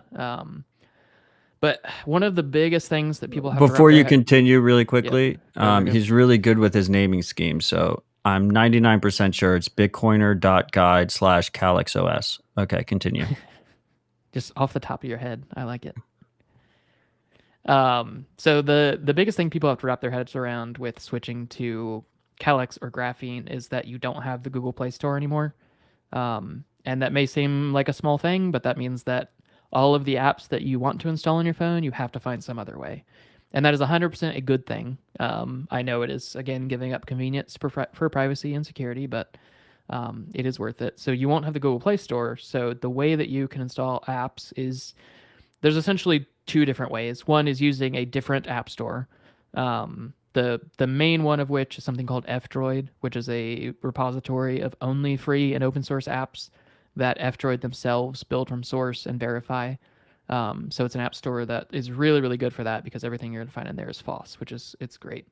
That's what I use for like 99.9% of the apps that I use. There's also a open source Google Play Store alternative that is able to pull in apps that are on the Google Play Store and help you to install them locally. And that works really well. I definitely advise, if at all possible, using F-Droid, just because it's good to switch to those FOSS apps anyways and support them. But also just that there's better security guarantees with using F-Droid than there are with Aurora Store. You can also, the second main way to install apps is to install the actual APKs is the term, but the actual application files for the application manually. But there's a lot of risk in doing that. Most people are not going to verify signatures or anything like that. It's very easy to get a malicious version of an app. So if you are going to install directly via the APK, make like a 1,000,000% sure that you're going to the official website, that everything is legitimate. If there's a way to verify signatures, because you're taking on a lot of risk manually sideloading apps. But learn how to verify signatures. BGP signatures. The freaks are very aware of that. I try and phone that one home as much as possible on dispatch. When I first started using Calyx, they actually didn't even offer signatures of the Calyx image files, but then they started doing it after I asked them to. So that's fantastic. And the easiest way, I have a lot of people ask me, how do I do that on my mobile phone? How do I do that on my Calyx device? What I like to do is I actually will just verify it on my computer, and then I will sideload it over to the device. I just find that more convenient. There are ways to verify the signatures directly on the device. Bitcoin Q&A also has at bitcoiner.guide has a resource for verifying PGP signatures. Dude is just an absolute machine. I have had him on the show previously, and he will be on Dispatch again in the future. The other thing you can do, which I think is extremely underrated, is you can run the web app version, which is like most popular apps tend to have a relatively responsive browser version. Twitter, for instance, that's how I use Twitter. I only use the web app. So you open, whether you're using Chromium or a Brave browser. I think Calyx defaults to Brave browser now.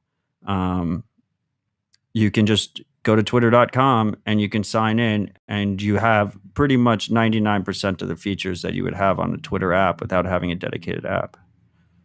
Yeah, I mean, it's a different topic a little bit because it's not installing an application, but it is 100% the best way to go in like almost every scenario. If you can use a web app, there are so many advantages. And like you mentioned, browsers on mobile make it really easy for you to kind of turn a web app into an application. It'll put an icon on your screen. It'll be treated kind of like an app and how it's handled in the recents bar.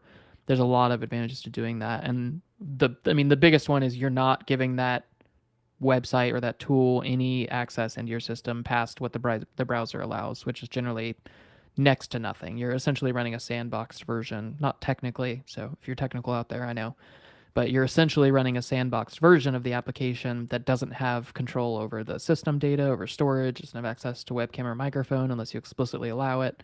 So it provides a lot better potential privacy and security guarantees than you would have if you're running the app itself. But it's kind of this, it's a greater topic of digital minimalism, which has a lot of crossover with privacy, but is a really important one. And just the idea that you really can cut down on the services that you use, the tools that you use, the applications you use. And as you actually do that and you kind of move more towards digital minimalism, less apps, less accounts that you have, all of that, you actually gain better privacy just by being off of those things. So like you, I only use Twitter through the browser on my phone. I save it as an application on the home screen, so I can still just click straight into Twitter. And yeah, it's not quite as nice as using the app. It's a little bit more annoying. Sometimes there's some issues and nuance, but most of the time it works pretty darn well, and I don't ever have to worry about all of the telemetry and data collection that Twitter's trying to do through their app, but I can just use it straight through the browser. Yeah, I mean, in general, you should probably just reduce the amount of apps you reduce the amount of services you use. Obviously, social media in general tends to be surveillance focused. Reduce your social media usage.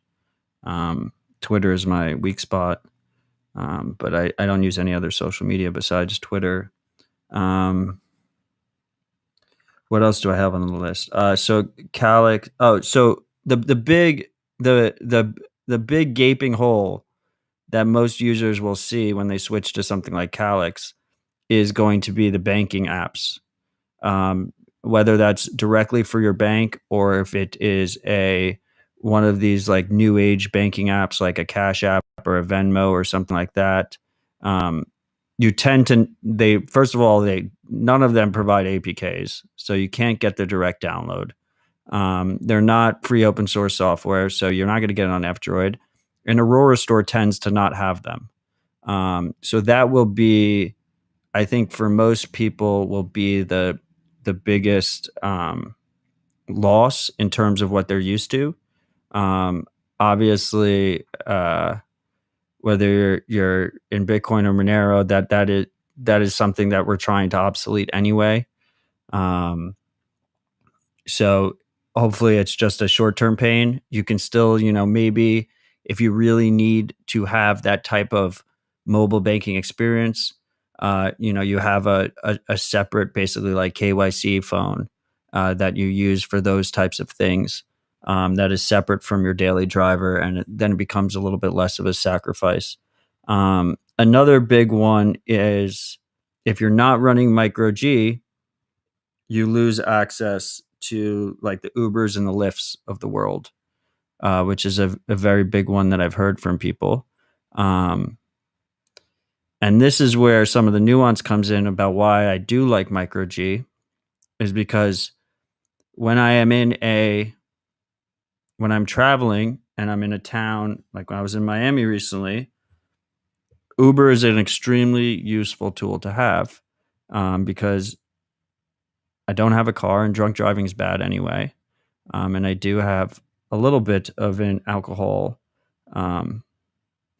consumption issue. I haven't heard any whiskey bottle cork pops this episode, so.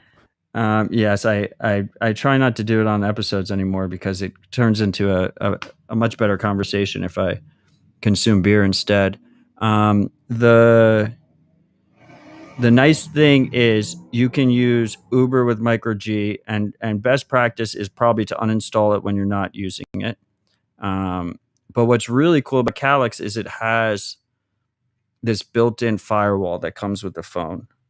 And Graphene does not have this, and it is extremely useful for these types of quasi surveillance apps. As far as I'm concerned, Uber is a surveillance app. They're harvesting as much information from you as possible. With Calyx, you can set in this firewall. You can literally choose which apps have background data access, which apps have internet access, period. And you can force an app to only connect if you have a VPN. So you can install, you can run a VPN on your phone, and you can set it so Uber can never access the internet unless the VPN is running. So it's got basically a foot gun protection, because a lot of people, what they'll do if they don't have that firewall feature is they'll intentionally make sure they're running a VPN whenever they do it. But undoubtedly, you're going to make a mistake and you're going to open the app without a VPN. So I think that firewall that they have built in is absolutely fantastic. It's the coolest thing. Yeah, it's such a simple feature, but it is so helpful to be able to control that. And something I would do if I was running an app like that is, when I know I'm not using the app at all, when I'm not traveling, especially apps like Uber, like Lyft, maybe if you fly a lot, maybe you have the airplane or the airline specific app.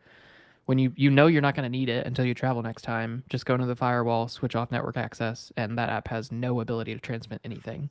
So even if you open it in between on accident, or if you don't open it and it has some background process that normally tries to collect data and send it off, it has no access at all until the next time you need it. Like you're in the airport, you're ready to go ahead and get on, go ahead and give it internet access, grab the boarding pass, you're done.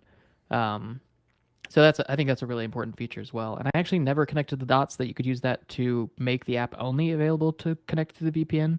I actually had thought about the opposite way. So that was a really good point that you brought up. I hadn't thought about making that change. And I would also mention with VPNs generally, Android in general is good about this. Calyx OS is no different, but Android has a really good feature when you use a VPN and you set it up, go into the VPN settings under, I think it's network and internet, in your general settings, and you can check always on VPN, which will mean the moment you have a network connection, your phone will try to connect to VPN immediately without having to do anything extra. And then also you can check block all connections without VPN, so that if for some reason your VPN's disconnected, your account dies, or there's some issue connecting to the VPN, your phone won't have network access until you reconnect to the VPN. And that especially I found that can be really powerful when you're traveling and hopping onto different public Wi-Fi, because sometimes public Wi-Fi providers will block known VPN providers or normal VPN ports. And so your VPN can't connect. And if you don't have that toggle switched, your phone will just connect without the VPN.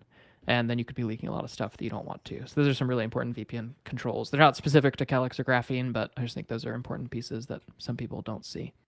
Yeah, very good point. In general, Android handles VPNs way better than iPhone does. I think iPhone's come a long way recently, but still, it's definitely lacking. At least I've noticed that when I've tried to help friends install VPNs on their iPhones.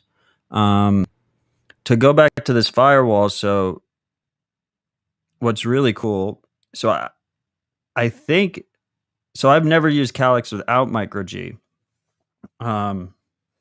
But a cool aspect of micro G is that I sideloaded the native Pixel camera app, and because both for my fiat job and just for life in general, I've tend to really appreciate the convenience of having a high quality camera in my pocket.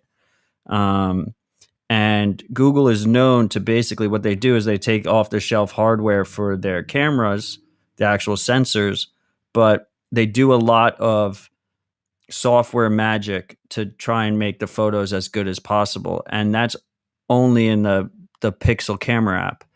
So I sideload the Pixel camera app, and the camera app checks if there's Google Play services. So it won't run without Google Play services. But the micro G checks that box And because of the firewall, I can set it so the app never has any kind of network access, even if the VPN is running. There's no network access at all if the software firewall is working as designed. So it's a nice little trade-off balance there where I get better photos without necessarily trusting that there's not like some, Google server backend that's getting hit by it. And then the other big one that you hear a lot of Calyx proponents talk about is, the open source keyboards tend to be a lot worse than Google's keyboard. I assume, what do you use? Like AnySoft? Let me just double check the name. I haven't looked at it in a while. I use OpenBoard is the one that I use. It's available on F-Droid. I've tried most of the ones that people recommend, and they all have issues that make them kind of unusable for me. OpenBoard has been the best. I'm assuming what you'll probably get to is that you can use other keyboards that would be collecting data and kill the data access. But you can literally use Google's keyboard. You can use Gboard, and you kill data access. I mean, obviously, you're putting a lot of trust in that software firewall, but it is a nice trade-off balance because you get the full, basically, Google keyboard experience where they've worked really hard on making that a really fantastic keyboard without that information theoretically hitting their servers. Yeah, it's a really powerful feature, and I'm willing to use some apps that I wouldn't be willing to use otherwise because of that firewall. And I have been able to find all of the banking apps that I have used in the past on Aurora. I've uninstalled them all now because I realized I don't actually need any of them installed on my phone. But like all of mine specifically were available on Aurora. I think someone mentioned in the chat that there was a way to kind of change how Google sees your Aurora Store instance to make it think that you're in a different location, which will give you access to the apps that you should have access to. I haven't tried that, but there may be something there about playing around with Aurora Store a bit. But for me, in Aurora Store, all the banking apps I've needed have been available and installed just fine. Oh, that's interesting. Yeah, I mean, in general, a lot of the banking apps also block VPNs, or they have issues with VPNs. In general, those are obviously going to be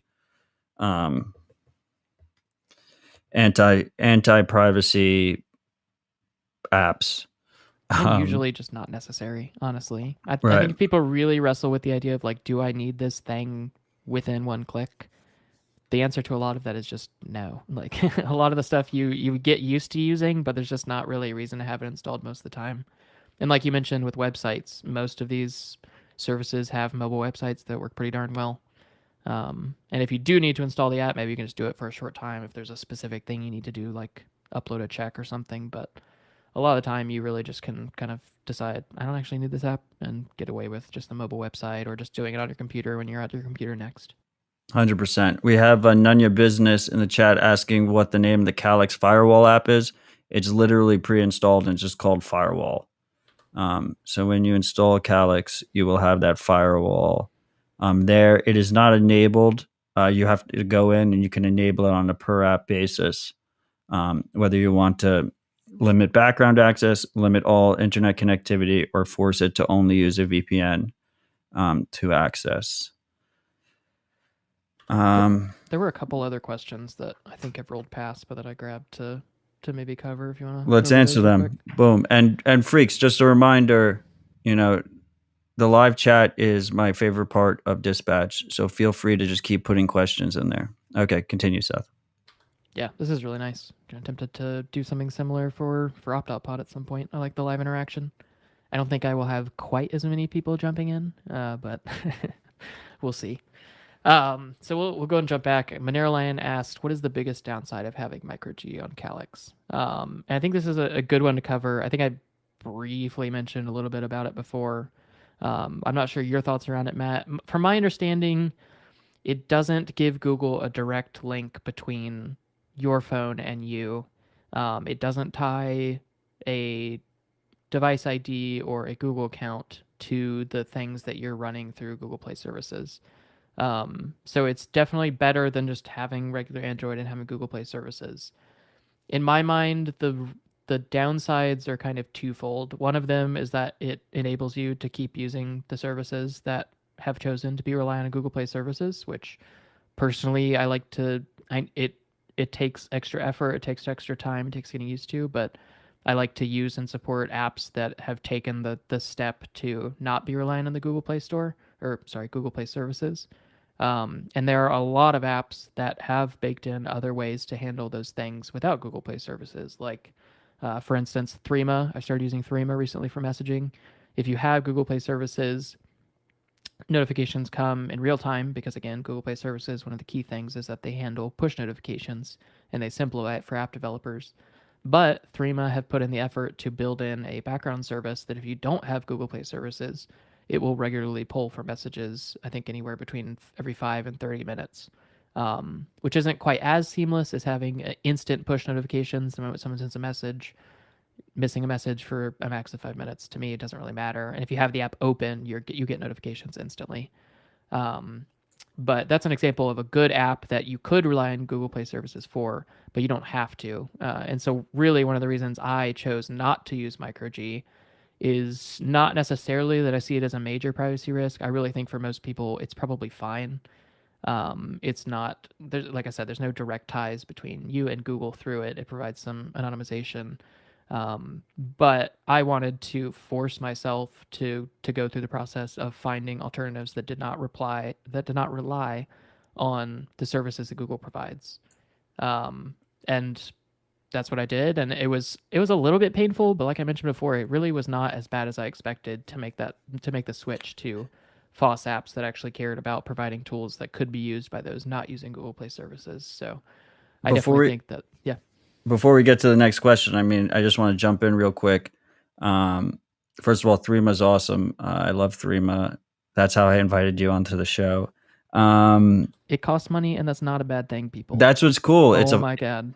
It's a free open source app, free as in freedom, that has a paid model instead of harvesting your data, which is very sustainable. And I wouldn't be against other projects offering similar if we're not monetization paying data, models. let us pay in money. And they accept Bitcoin. You can buy Threema today with Bitcoin directly. Use some post-mix sats. Go buy a license. It's $5. You're supporting the company who's building, or not company, the organization who's building such a great tool. Like, people need to use the concept that I am no longer paying in data, so I'm going to pay in money to make sure that the people who are building the tools that I love can continue to build the tools that I love. Like, sorry, it's 100%. A little bit of a high horse and no, I agree. I get a little angry about, but I love seeing companies just willing, or organizations willing to just say, hey, we want money for this because we're building a great tool, and people should be willing to pay for that. And also to add there, Threema was originally closed source, and they recognized that the community was very upset about that, and they opened it up, which was fantastic. Another good app that handles without Google Play services and makes it a priority is Tutanota if you're using email, which is a fantastic email provider, and the app works really well without Google Play services. I would just add on to the MicroG thing is there's two ways to use MicroG on Calyx. Some apps, you can use it to actually sign into your Google account through MicroG. I wholeheartedly don't think anyone should do that. You should never use the MicroG component where you're signing into your Google account. I don't have a Google account attached to my device. A lot of services don't actually need you to sign into a Google account. They just need to know that there's a Google Play services basically capability on the device. And those will just work in the background and you can get by on it. But I do agree with you that in general, even if you are running MicroG, you should try and support services that go out of their way to not require Google Play services. And I mentioned Moon earlier. I know they're actively working to remove that requirement. So that is good. Yeah, and if it's a good project that just hasn't taken the step yet, which I think there definitely are many of those out there. I mean, like, for example, Proton Mail, which is a service that I use, their app does not work without Google Play services as far as notifications are concerned. So, like, I can't get email notifications through Proton Mail. And they also don't publish onto F-Droid. And I do think that they're a good organization. I think they need to prioritize some different things, and that would be F-Droid and not needing Google Play services as one of the big ones, but it also has pushed me towards services that do work without Google Play services. So I've paid for CTemplar email because I know that I can get notifications using their app, and their app is available through F-Droid. So again, we can show our support for organizations that are willing to put in the time and effort to let us opt out of Google's services more easily by paying for their services, by showing our support publicly, by talking with people about why we use that app. And that can also be just really good competition to push the other organizations that are legitimately good, but maybe have different priorities, to start thinking more deeply about that before they start to lose market share. 100%. You said you have some more questions written down? Yeah, just one more. There's one from some poor that says, is there privacy risk to regularly carrying around a private phone and non-private phone together? This is one that I've been thinking about a lot. I have to have an iPhone for work. The services that we use for work, I work in IT, and some of the stuff that we do has to go on a device, and I don't want it touching my device, and they will give you an iPhone. So I have an iPhone for work, so I do have a private, my regular personal Calyx OS phone, and then I have a non-private iPhone that I use. I would say there definitely is privacy risk. I mean, the main thing to keep in mind is if you are carrying around that non-private device with your private device everywhere, you're likely giving away location. If there's like an assistant enabled, you could be giving away audio where you're at. If you're taking pictures and videos, like we talked about earlier, Apple's going to be digging through those, looking for whatever they deem to be worth looking for at the moment. So I definitely would say avoid it if you can. But if you need the other device for some reason, stick to a very minimal approach. So you can take, like with my iPhone, the only things I have in there are like the very required work apps, and then a couple apps that I don't want on my main personal phone, but that I need sometimes. And so I'm able to keep them on there. I just keep them closed. I don't use them most of the time, but they're available if I have to. So just stick to that digital minimalism idea when doing that is kind of my take. But any thoughts around that, Matt? Yeah, I mean, I think it kind of goes hand in hand with Nunya Business's question that just asked about thoughts on carrier privacy. There's additional nuance here with your carrier. So obviously, whether or not you're using Calyx or iPhone or stock Android or Samsung stock or whatever, you should have that little toggle that says location toggled off for 99% of your time. If you absolutely need to use it, enable it when you're using it and then disable it. But that is specifically for GPS location. There's also a method of tracking location that is done via carrier triangulation, which is they take your three closest towers and they basically measure the distance from those three towers, and you can imagine it kind of like a Venn diagram but with three circles, and they're able to relatively closely pinpoint your location based on that data alone without GPS. GPS will give them a very, very accurate location and might be harvested by apps that provide them to marketers, which then that data gets shared and leaked. And sometimes we've even seen the feds, they'll get around warrants because they'll just buy that data. But also, they're especially among the major carriers, the AT&T, the Verizons of the world, the T-Mobiles, they also monetize by selling that triangulation data. And if I remember correctly, that data, they when they sell it to marketers, they call it anonymized location data. But there's no such thing as anonymized location data, because if you're traveling between your work and your home on a constant basis, then obviously you work at that place and you live at that place. And we saw a case where I believe the New York Times used so-called anonymized location data, and they basically tracked a Secret Service agent and they were able to see where he lives. And that was because the location data basically showed him traveling around with the president and then going back home. So if you're using if you have a second device, you're adding that element of additional data that is being taken. So how do you reduce that data from being taken from your privacy-focused phone. And in that case, the trade-off becomes even greater in terms of convenience, because you basically end up in a situation where you have to basically get prepaid SIM cards, whether or not you pay with Bitcoin or you pay with cash. You have to attempt to get prepaid SIM cards that are not attached to your identity. And there's a great service that works with Calyx but not Graphene, because Graphene doesn't support eSIMs, called Silent.link, which accepts Bitcoin. And they'll give you an eSIM, which is, instead of that little SIM card that you put in your device, which is how the carrier recognizes it, it gives you a digital version that is super easy to load onto the device. My boy Keto Miner, who has a telco background, says that there's also certain device data that gets transferred to your carrier. So rotating your SIMs isn't necessarily enough. If you switch between prepaid carriers, and that data can also connect back to you. But once again, as we went back earlier, you can't let perfect be the enemy of good, and you taking small steps to improve your privacy surface, or your attack surface on the privacy side and mass collection of data, are tangibly better for you. You want to just try and reduce that exposure as much as possible.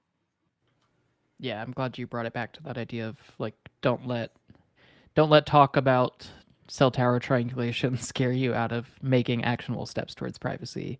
I mean, it's definitely, that is a concern, and it's something you can't really get around. I mean, if your device is connected to cell signal, your location is being triangulated, and that is either to collect the location, or it's being used to help you accurately and efficiently jump between cell towers for getting good cell signals. So that is unfortunately one of the things of having mobile data. If you really want to worry about that more, you could use airplane mode when you absolutely don't need mobile data, which probably not a bad idea at all. Like you mentioned as well, there is a unique device identifier. It's called an IMEI. You've probably heard people talk about it before, but that unique identifier is specific to your phone, and no other. So even if you are swapping between carriers, that data could be correlated between. But I think a good thing to think about here, and something we haven't really talked about too much today, but you have to think about threat models. And most people's threat model, and like my threat model, is mostly, it's getting a little different as we kind of see things shift in society, but mostly my threat model is, I want to make sure that when companies and governments are just mass collecting data and seeing what interesting things they find, I don't show up, or I don't easily stand out, and my data is not easily correlated across companies, across governments, that kind of thing. And for people who have that type of threat model, which I really think is most people, using something like Calyx OS will get you most of the way there. And using some of these apps we've been talking about and tools that we've been talking about, and you probably don't need to worry about cell tower triangulation, because that is going to be very targeted. They're going to need to say like, hey, I want to find out where Seth is. We don't have GPS because he doesn't use that. We don't have all of this data because he uses Calyx, but we can use cell tower triangulation to try to track him down. And like, that is a legitimate concern, but one, that's a really hard thing to shut down, and two, I don't think that I would be targeted in that way at the moment. So it can be a tricky one to get around, but definitely do not let perfect be the enemy of good. Like, take the steps. The more you're reducing that, the more you're reducing the data that can be easily correlated between your location and other things that you do. Like, if you're using private messaging apps, it's not going to be easy for them to correlate the person that you're meeting up with and you being there at the same time. At least not as easy. Or if you're not using social media and sharing where you're at each time, they may not go to the lengths to dig into cell tower data to find where you are. So it really, you can protect yourself from dragnet surveillance. And if you have a very targeted threat model, you have other concerns, so that's a different conversation. But for most people, you don't really need to worry about that, if we're honest. But think about your threat model, look up how to build a threat model. The EFF has a really great resource on that. Try to figure out what you're trying to protect, what you're trying to protect against, and what lengths you'll go to do that. And see if something like worrying about cell tower triangulation is a concern of yours. But there are some good carriers. You can also get personally identifiable SIM cards and data through. Mint Mobile is one that a lot of people talk about in the U.S. You can get prepaid Mint Mobile cards with cash without giving any personal information over. And if you did buy your phone secondhand, or if you bought it without giving away real name and address and everything, the IMEI for your phone is not tied to your identity either. So it would be much more difficult for them to correlate that the IMEI, which is yours, is connected to the Mint Mobile account, which is yours, when neither of those things have personally identifiable information attached. Yeah, in general, with privacy, it's very easy to get caught in the hole that, oh, I'm just fucked regardless. And I think it's really important to just constantly reiterate that that might, do not get discouraged on that aspect. It's important to just take simple steps on a constant basis to consistently improve your privacy and what your surface area is in terms of how much data you're leaking on a daily basis, because most of us are leaking a ton of data. Like we get down in the weeds on this show, and you do an opt-out pod. But simple things, stop using Gmail, don't have an Alexa in your home that's just constantly running a microphone connected to the internet. Just simple steps to improve your privacy. And I mean, if we are all fucked and the data collection that we can't work around, or that's very hard to work around, is happening and comes back to bite us, do you want to go out as somebody who just bent the knee and gave them all your data anyways, assuming the worst? Or do you want to go out as somebody who fought, who made it difficult for them, who complicated their lives, who made it hard for them to complete their whatever their mission is? Like, I think a big aspect of it is, like, if something is really impossible, and I don't think personal privacy is impossible or unattainable, I do not think that. But if somehow that turned out to be the case, that all of the steps that I've taken have been pointless, I wouldn't really care. I would be happy that I had done everything that I could. Like, that it wasn't because of my laziness or because of my poor choices that I suffered in the end, or that something changed in the end, but that I would be one of the ones who stood up, who chose to fight, who chose to put in the time, and who chose to educate other people around me and try to pull them into it. And I really think that's a worst case scenario. And I think the more realistic scenario is we're going to keep pulling in more and more people. We're going to make it difficult enough on them that they're going to have to start changing the way they do things and not relying on people just willingly giving away troves of data. 100%. I mean, I think a lot of this is education too. Like, I think if people realized that there was no such thing as anonymized location data, and that their carriers are tracking all this stuff and selling it to marketers, there'd be public outrage. And maybe, unfortunately, a lot of people will have to be burned in the meantime for that to become more aware, publicly aware. But I do have optimism that as people do get burned, there will be more public outcry and people will push for these things to not be so normalized. We have a great question from Crypto Grampy in the audience, asking, is there any benefit to blending in with some of this stuff? I hear this a lot. Calyx is a privacy-focused OS. Graphene's a privacy-focused OS.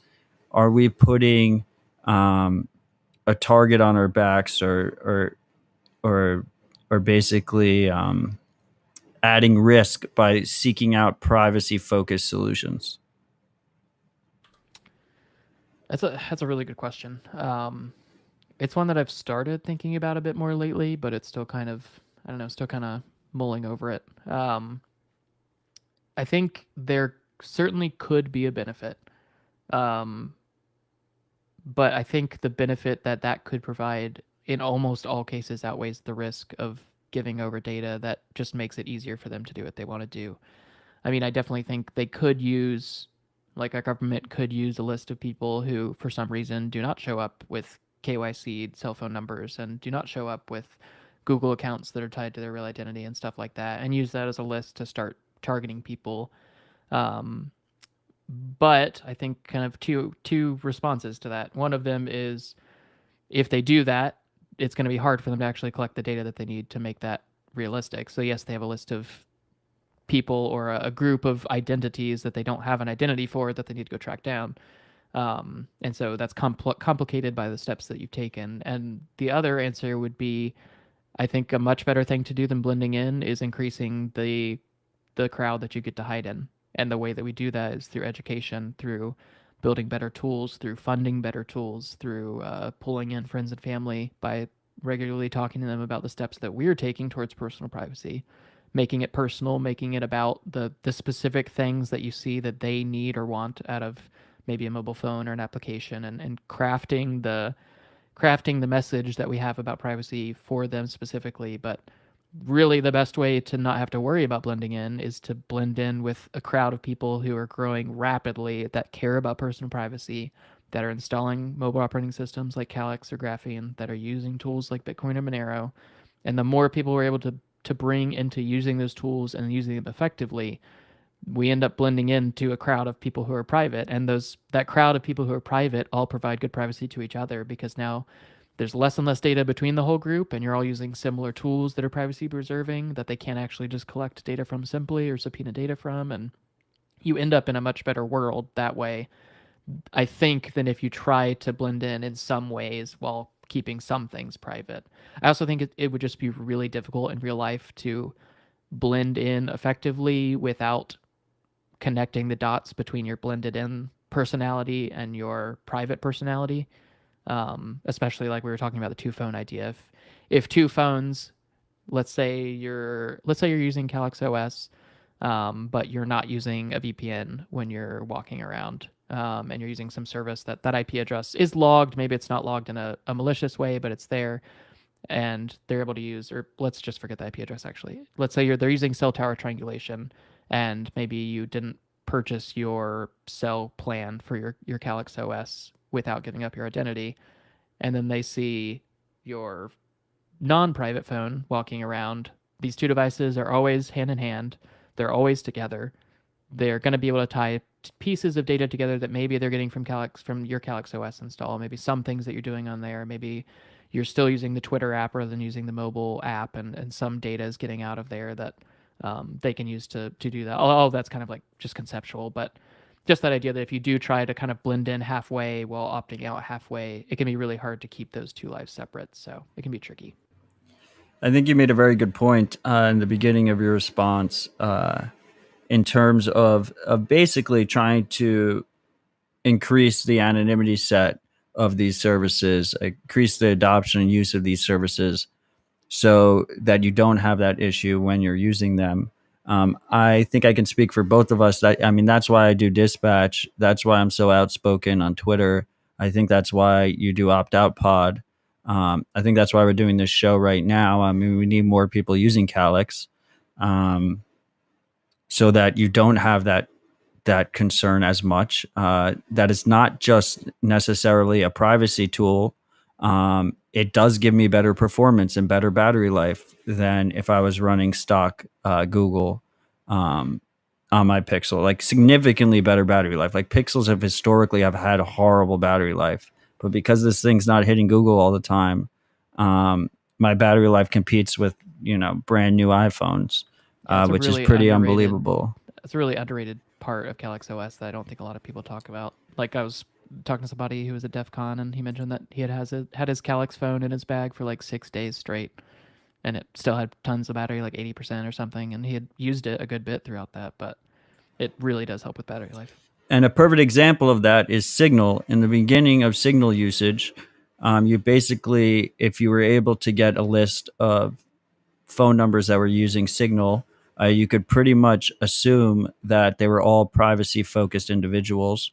But now it's starting to hit the mainstream where, my grandmother uses Signal, and her friends use Signal. And it does have features that are better than if you were just using a text message, besides just privacy. And we've seen success with that. And I think it's a very good example of basically what we want to see with some of these privacy tools is to them get some level of mainstream adoption, so you don't have as much of that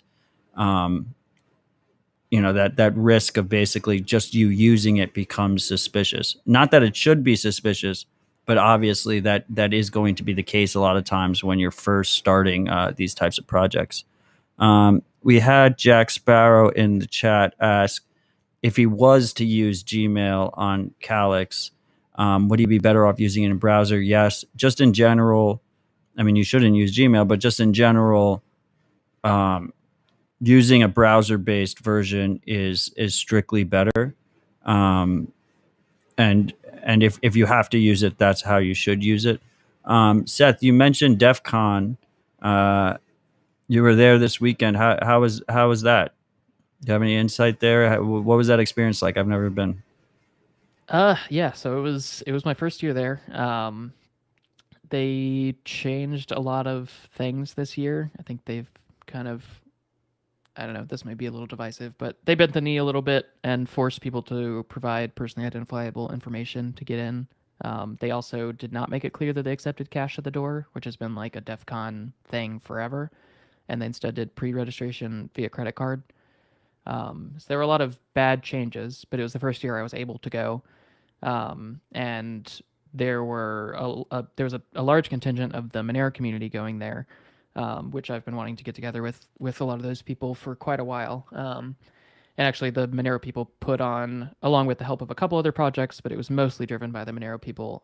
They put on a cryptocurrency village, which normally there has been a Monero village itself in the previous years, but since this DEF CON was much smaller, they capped it to like a third of the normal size, and I'm not sure if they even hit that. So it was a very different year for sure. But we were still able to put on that cryptocurrency village. I may or may not have attended with or without a ticket, and actually helped out. But we had the cryptocurrency village there. It was cool to see a lot of people come in from the DEF CON crowd that may or may not be familiar with cryptocurrency. There was actually a much larger contingent than I expected that didn't really know anything past like very basics about Bitcoin and really just kind of the number go up side of Bitcoin. There were a couple people that I talked to who had a deeper understanding. Obviously, my focus there was on Monero, but it was the cryptocurrency village, so I try to just kind of be generic unless someone specifically asked about Monero stuff. But had a lot of really good conversations, a lot of obviously privacy-loving people, so there was good stuff around that. We put on a few talks, also mostly focused on cryptocurrency privacy and some research that's gone into scaling and privacy protocols from a researcher who has done research for Monero in the past and is now doing research for other projects in addition to Monero. But it ended up being a good time. I mean, my focus was hanging out with Monero people, getting to know a little bit more of the community, getting a little closer to them. But I was able to get into DEF CON for a bit and see it. I didn't leave the cryptocurrency village though. I didn't go to any of the other sections or talks or anything like that. So I had a very limited view of DEF CON, but the parts that I did see within the cryptocurrency village were really good. It was a good time getting to meet some of the people there, and honestly, just to show cryptocurrency and privacy to people. That's not something, and really specifically Bitcoin and Monero to people, and have those kind of face-to-face discussions with a lot of people who aren't as familiar with Bitcoin and Monero as the people that I regularly interact with on Twitter or in chat rooms.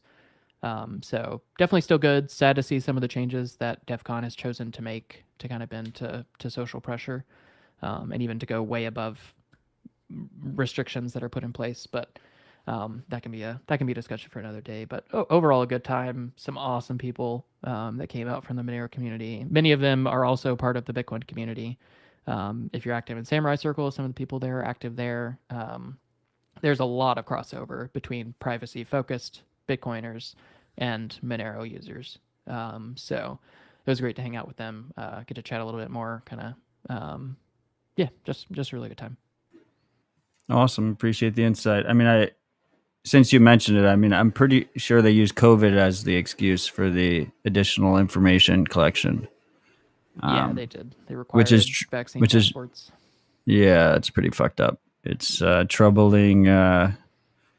It's a troubling trend in general, but especially when you start seeing privacy-focused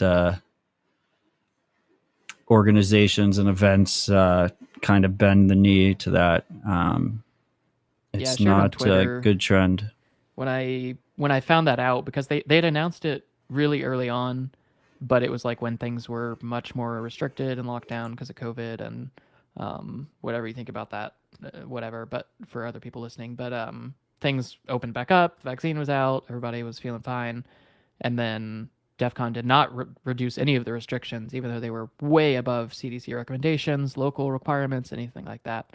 And when I saw that, when they kind of reiterated their stance, I reached out and chatted with them to try to figure out if there was any kind of workarounds there or anything I could do. And essentially their answer, and this person wasn't necessarily speaking for all of DEF CON, but I think it was a good window into what has become of what used to be a countercultural, hacker, privacy-focused conference. The response I got from the person who worked for DEF CON, and who was the person responding to me in my support case, was essentially that because I don't have a reasonable expectation of privacy outside of the conference in Vegas, because there's cameras everywhere, that kind of thing, that they have no problems with requesting personally identifiable information to get into the conference, which I think is just absolutely nuts and an awful response to hear from a conference like that. And again, that may not line up with the actual people who like are creating and running the conference, but that was the official response that I got, which was a little bit terrifying, and I think took away a bit of my interest in going to future DEF CONs. But regardless, there was still a big crowd there, so it was good to have a presence and good to have just some good discussions throughout anyways. Yeah, I mean, it's a real shame. It's a worrying trend. I do feel like I wonder if it's just my bias showing, but I do feel like there's just an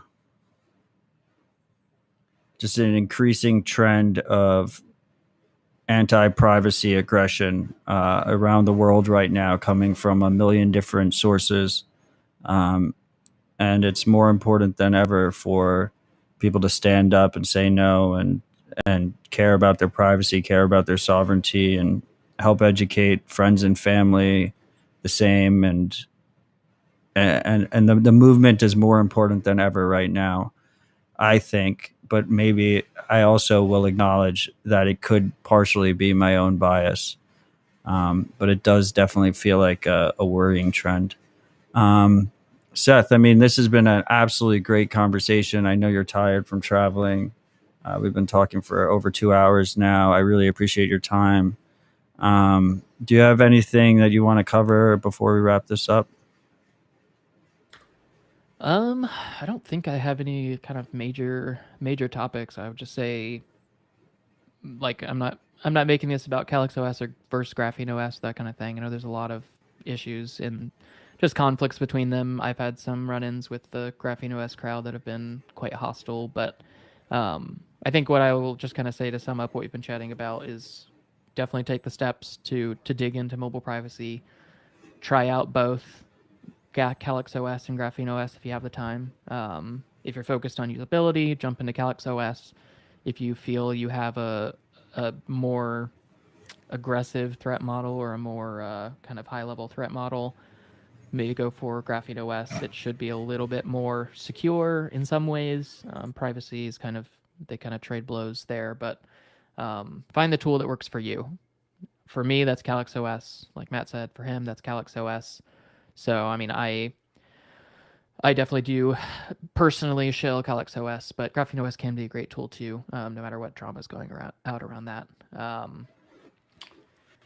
One of the cool aspects of both Graphene and Calyx is that they run on the same hardware, and it's very easy to switch between them. It's also Google is, I think, relatively unique in that they actually provide images for stock Android as well.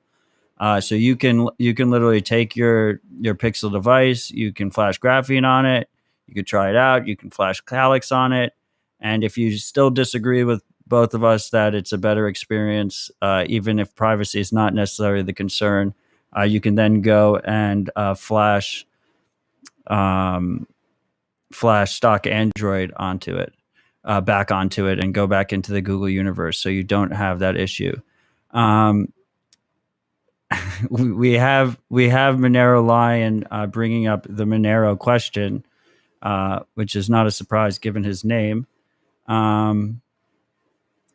So do we want to have a brief discussion on our views of Monero? And I guess he's specifically asking about usefulness.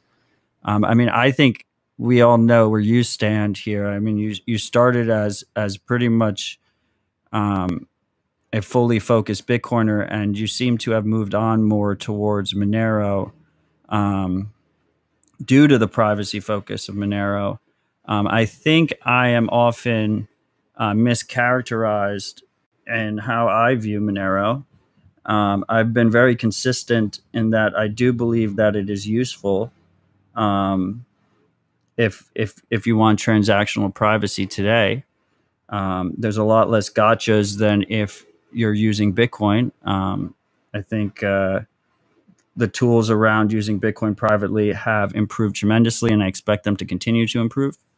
But I do not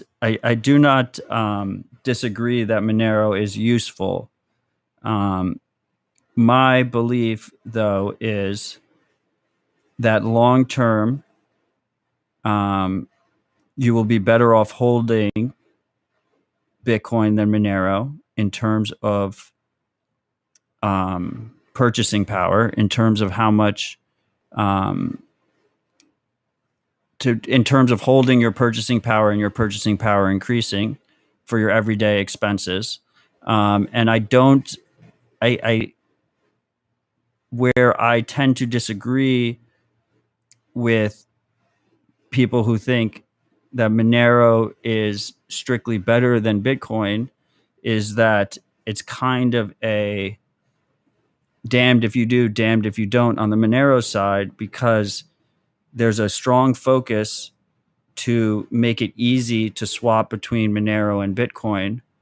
And as long as that is the case, there is no real incentive for someone to hold Monero when they can just switch into Monero for short-term transactional privacy and then swap back into Bitcoin for a long-term hold. What is your thoughts on my statement?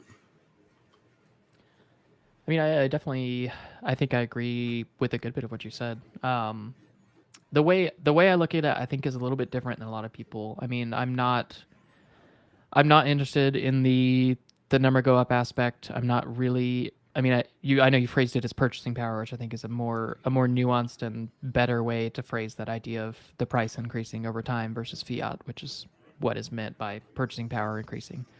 At least in my eyes. If that's wrong, feel free to correct it. But well, I mean, I would say fuck fiat, but purchasing power between Bitcoin and Monero long term.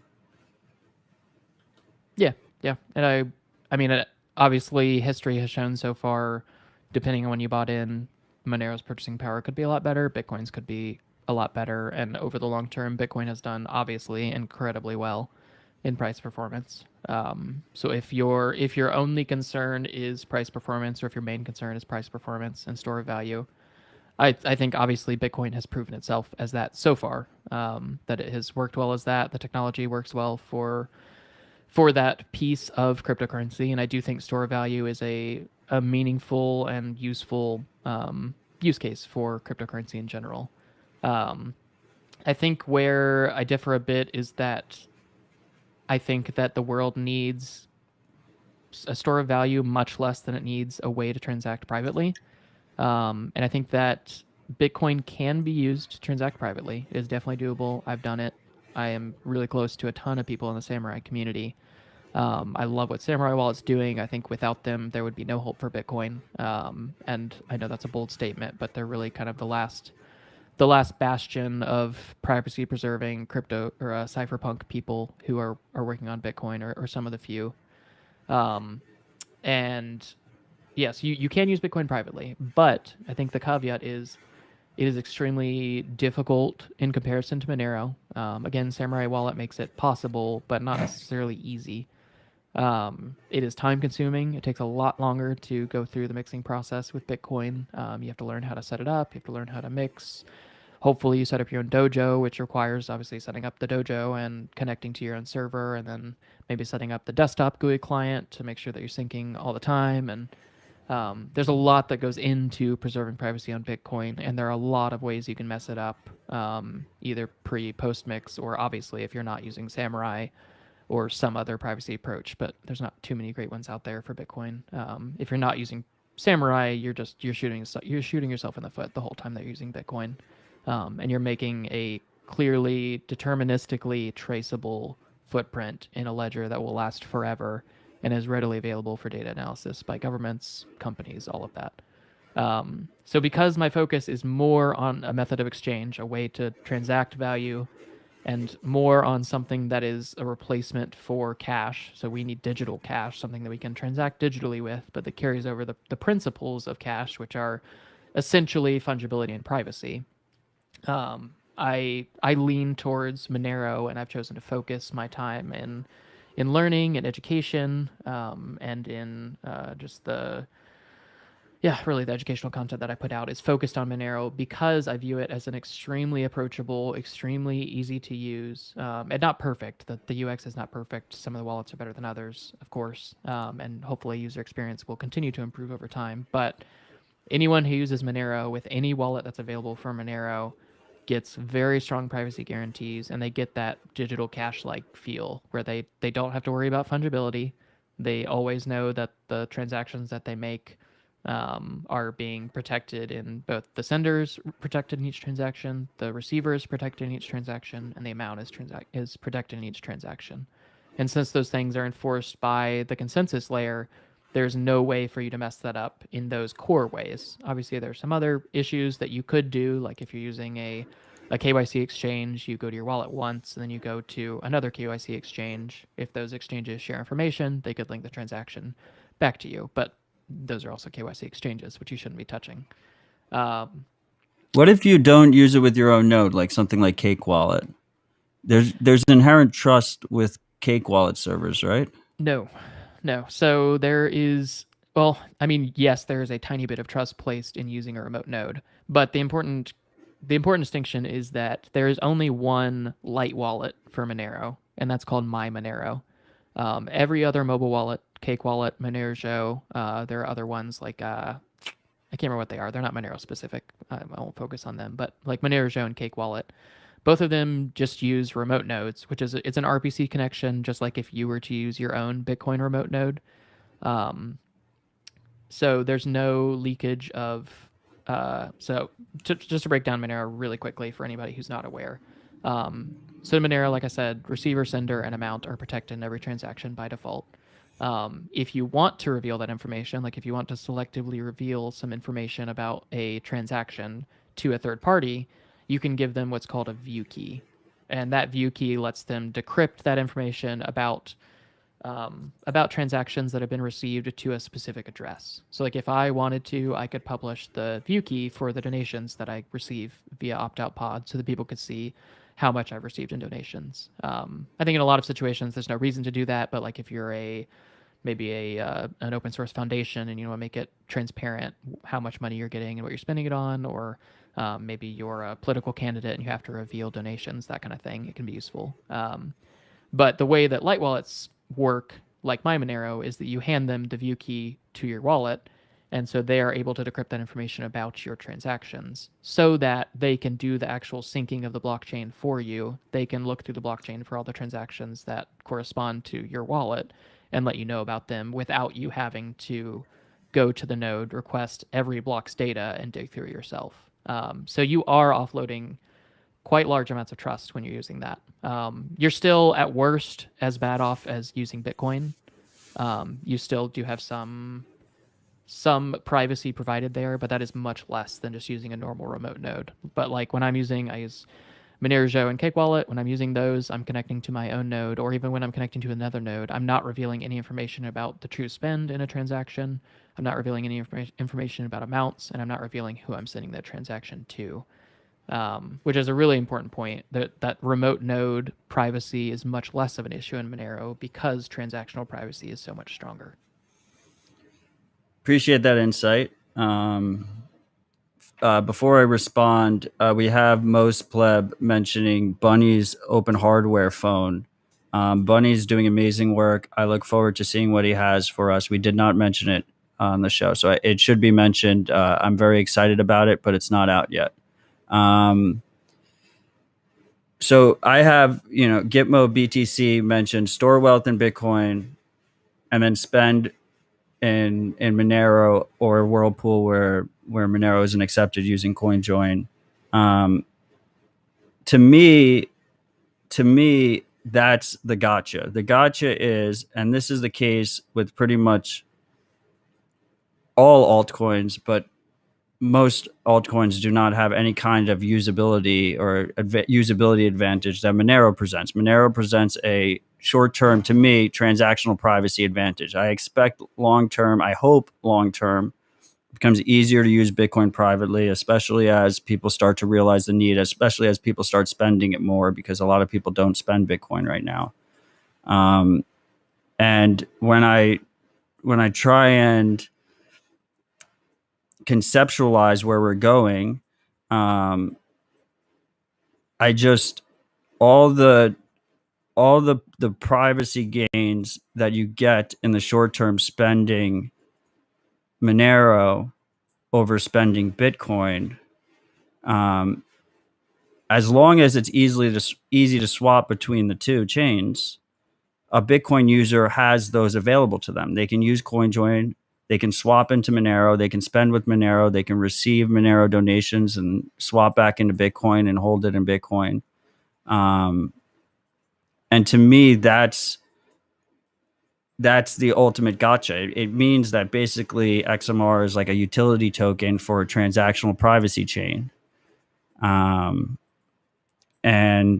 I value the project. I think it's very good work that's being done there. And I think it's useful to Bitcoiners. But long term, I just don't see the incentive to not hold your savings in Bitcoin and just use Monero for short-term transactional privacy until hopefully Bitcoin privacy gets better. And this is not, this is where there's a lot of,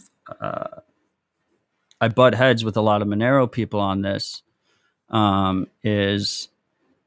this is not necessarily my desire. This is my expectation. I think the way the incentives are set up, I think the different properties of the two chains, where Bitcoin is much harder, much more difficult to change, is harder money to me on a characteristic level, means that ultimately it is the better spot to keep your savings. And as a result, the purchasing power will always increase against Monero long term. That is my expectation. That's the expectation I'm operating under. Yeah, and I mean, I think that's a really common one. And the concept of Bitcoin as savings and Monero as a checking account is another super common one. I think that is a valid approach today, based on the performance of Bitcoin and the spendability of Monero. We're seeing Monero acceptance increase drastically. We've seen a ton more FOSS organizations start to accept it as donations and prefer it as donations. We've seen a lot of companies start to accept it more. We've seen like coin cards accept Monero, so it's really easy to spend gift cards through there. So I think because the spendability of Monero is increasing, more places are accepting it. And because the Monero community is so focused on spending Monero and not just hodling, which I'm not a fan of the whole hodl thing. I think that it defeats a lot of the purpose of cryptocurrencies, even though it can be useful. So some people definitely can. But because Monero focuses on the idea of spending and using Monero, I think merchant acceptance has been improving quickly. Donation acceptance has especially seen kind of the biggest gains. A ton of privacy-focused projects and people accept donations either only in Monero or primarily in Monero, which is great to see. But I mean, I think ultimately these things go hand in hand, and I butt heads on both sides of the argument, spending versus hodling, because these networks, for them to be truly distributed and censorship resistant, they need a native token to pay the miners. That native token needs to have value. Maybe in like a perfect theoretical sense, that value is just a stable value. But that's not really feasible without entering third-party risk, having some kind of centralized peg. So what happens is we have a free floating value. And ultimately, better than that value going down would be that value going up over time, and the network becoming more secure as a result. And you being able to spend that value the token needs to have value to begin with, right?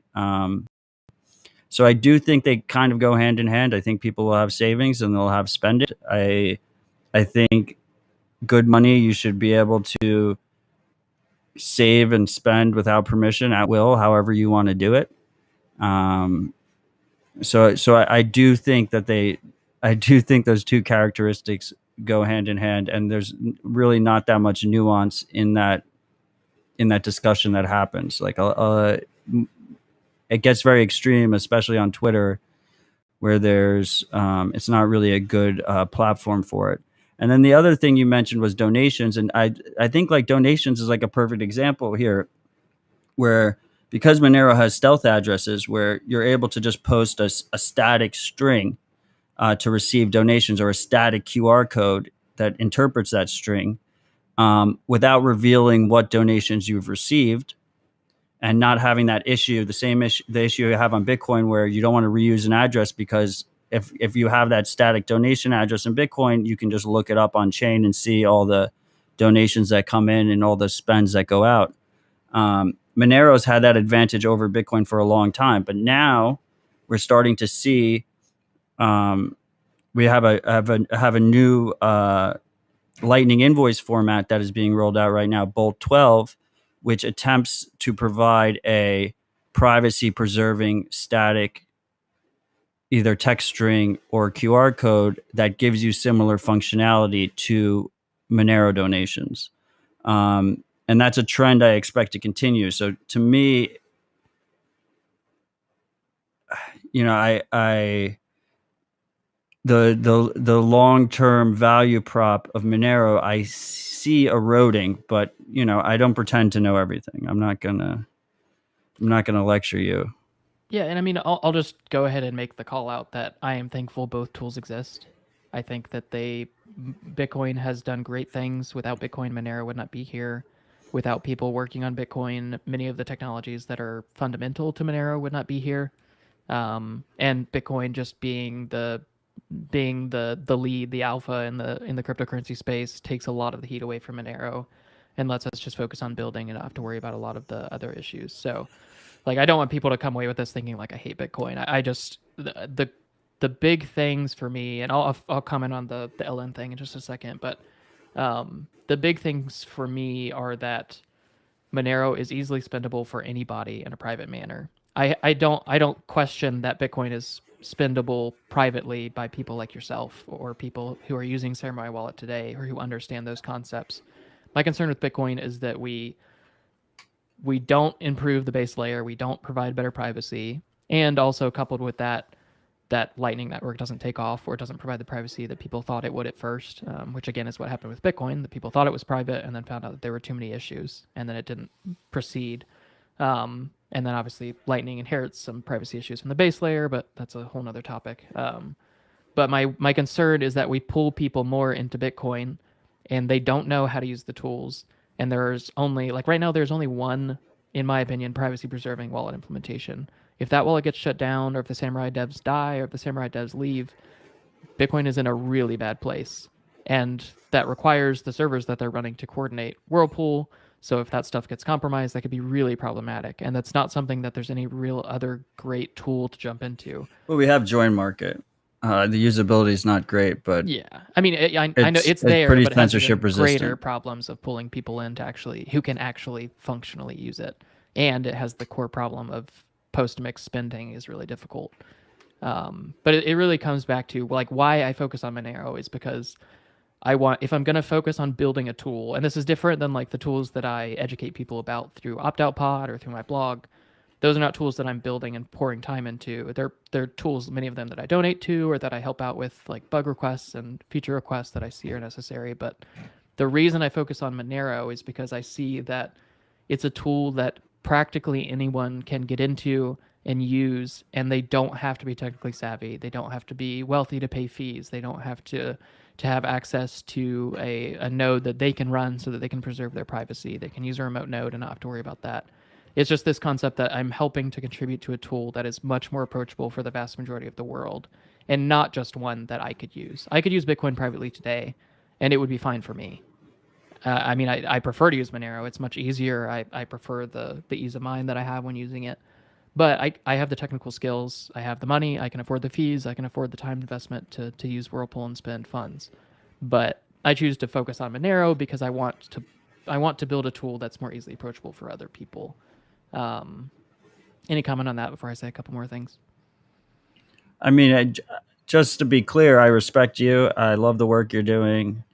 I love you're extremely motivated, and I think you're fighting the good fight. And likewise, I'm glad that we have both Monero and Bitcoin. I guess, I mean, like, I view Monero as a tool of receiving and sending Bitcoin, basically.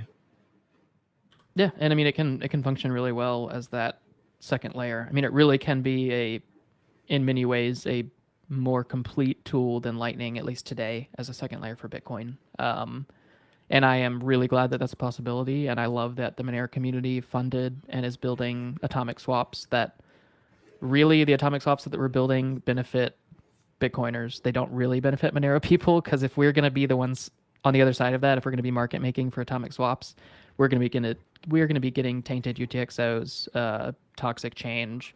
We're going to be getting all that fun stuff and have to deal with mixing it or finding ways to sell it or trade it, or there's going to be a lot of complexity there. And yet Monero is still choosing to build those tools because we echo a lot of the sentiments you just said. Like we're glad that Bitcoin exists. We want people to be able to use Monero when and how they want. If you want to use Bitcoin for savings and you want to use Monero for spending, that's awesome. I'm glad that possibility exists. And like, I think that's probably the most coherent approach that I see Bitcoiners take. Just at least acknowledging that Monero is an extremely effective tool for spending money. But I also think the one with Bitcoin as a store of value long term is a tricky one, because a store of value really depends on really two things. It could be one of two things, but generally two things, which are network effect, that it remains the main thing that's being used to store value, and generally value increases as people use something and keep increasing the price by needing to buy back in and keep using it. A method of exchange generally leads to price stability, which can also help as a store of value, because if the price is stable and slowly rising rather than rapidly increasing and rapidly declining, it's a much more attractive store of value for more people. And since Monero does so well at method of exchange, the argument could be made that that would lead to price stability and a good store of value long term. Like I said, my focus is not on price. I haven't looked at charts and compared and seen how these things specifically affect coins. I'm not really as concerned with that, but there are lots of other arguments around that. When I say price, though, I'm specifically referring to XMR versus BTC, like not fiat price. I'm talking about the two, between the two. But yeah, but I mean the reason for the price differences is because fiat price changes. I mean, if we're being honest, it's not that there's a massive market between Bitcoin and Monero. It's that people are buying Bitcoin with fiat, pumping the price, and Monero is not as purchased because it's restricted because people hate privacy, so it's not on as many exchanges. So I mean, I agree that specifically XMR versus BTC price is your focus, but I mean, that is at the core, that's still fiat price. But yeah, so far, I mean, like, I'll just be quite honest. If I had held Bitcoin and not held Monero, I would have, and I don't hold Monero, I use Monero. But if I had only bought and held or used Bitcoin and not touched Monero, I would have a lot more money today. Do I regret it? No. I'm glad that I got into Monero and that I've dedicated the time and effort to building up that tool and educating people. But yes, I mean, price has not been kind to Monero, especially since I got into it, which is either unfortunate or maybe I caused something. I don't know. But I mean, yes, I would have been better off price wise, but I think that Monero is a much more approachable tool that I want to get people into. You also mentioned something about network security relying on price increases. That one is something that a lot of people, I don't know, I go back and forth on that one. I agree that price increase can drive network security, but when something has a rapidly changing price, it can also hurt network security. But the main thing to me is, what is the technological approach that's taken with Bitcoin versus Monero for long-term network security? And one of the reasons that I like Monero is that the approach has been taken that we don't want to rely solely on fees long-term to support network security. We want to make sure that there's at least some base stable layer of block reward that miners can trust will happen no matter what's happening with fees at the moment. And so for those who are new to Monero, that's called the tail emission. Essentially what that means is that Monero has a set supply, and then after that set supply, which I think May 2022 is when this will happen, it'll switch to something called a tail emission. And that tail emission will be that there will be 0.6 XMR per block, or 0.3 XMR per minute, depending on how you want to look at it, emitted forever. And I know to Bitcoiners with your 21 million cap out there, that's a terrifying concept. But it's really important to realize that it's what's called asymptotically approaching 0%. So because it's a fixed amount of Monero, when it's compared to the total amount of Monero, the percent of inflation is constantly approaching 0%. And it's also already a lower inflation percentage than Bitcoin and gold. And again, that percentage will continue to decrease. So it's a very small inflation that is known, that is predictable, but that provides a base level of network security no matter what happens with fees. And that is definitely a concern for Bitcoin long term. When there are less Bitcoin per block in the block subsidy, or if there are when there is no Bitcoin given out in the block reward. Well, there'll never be no Bitcoin given out.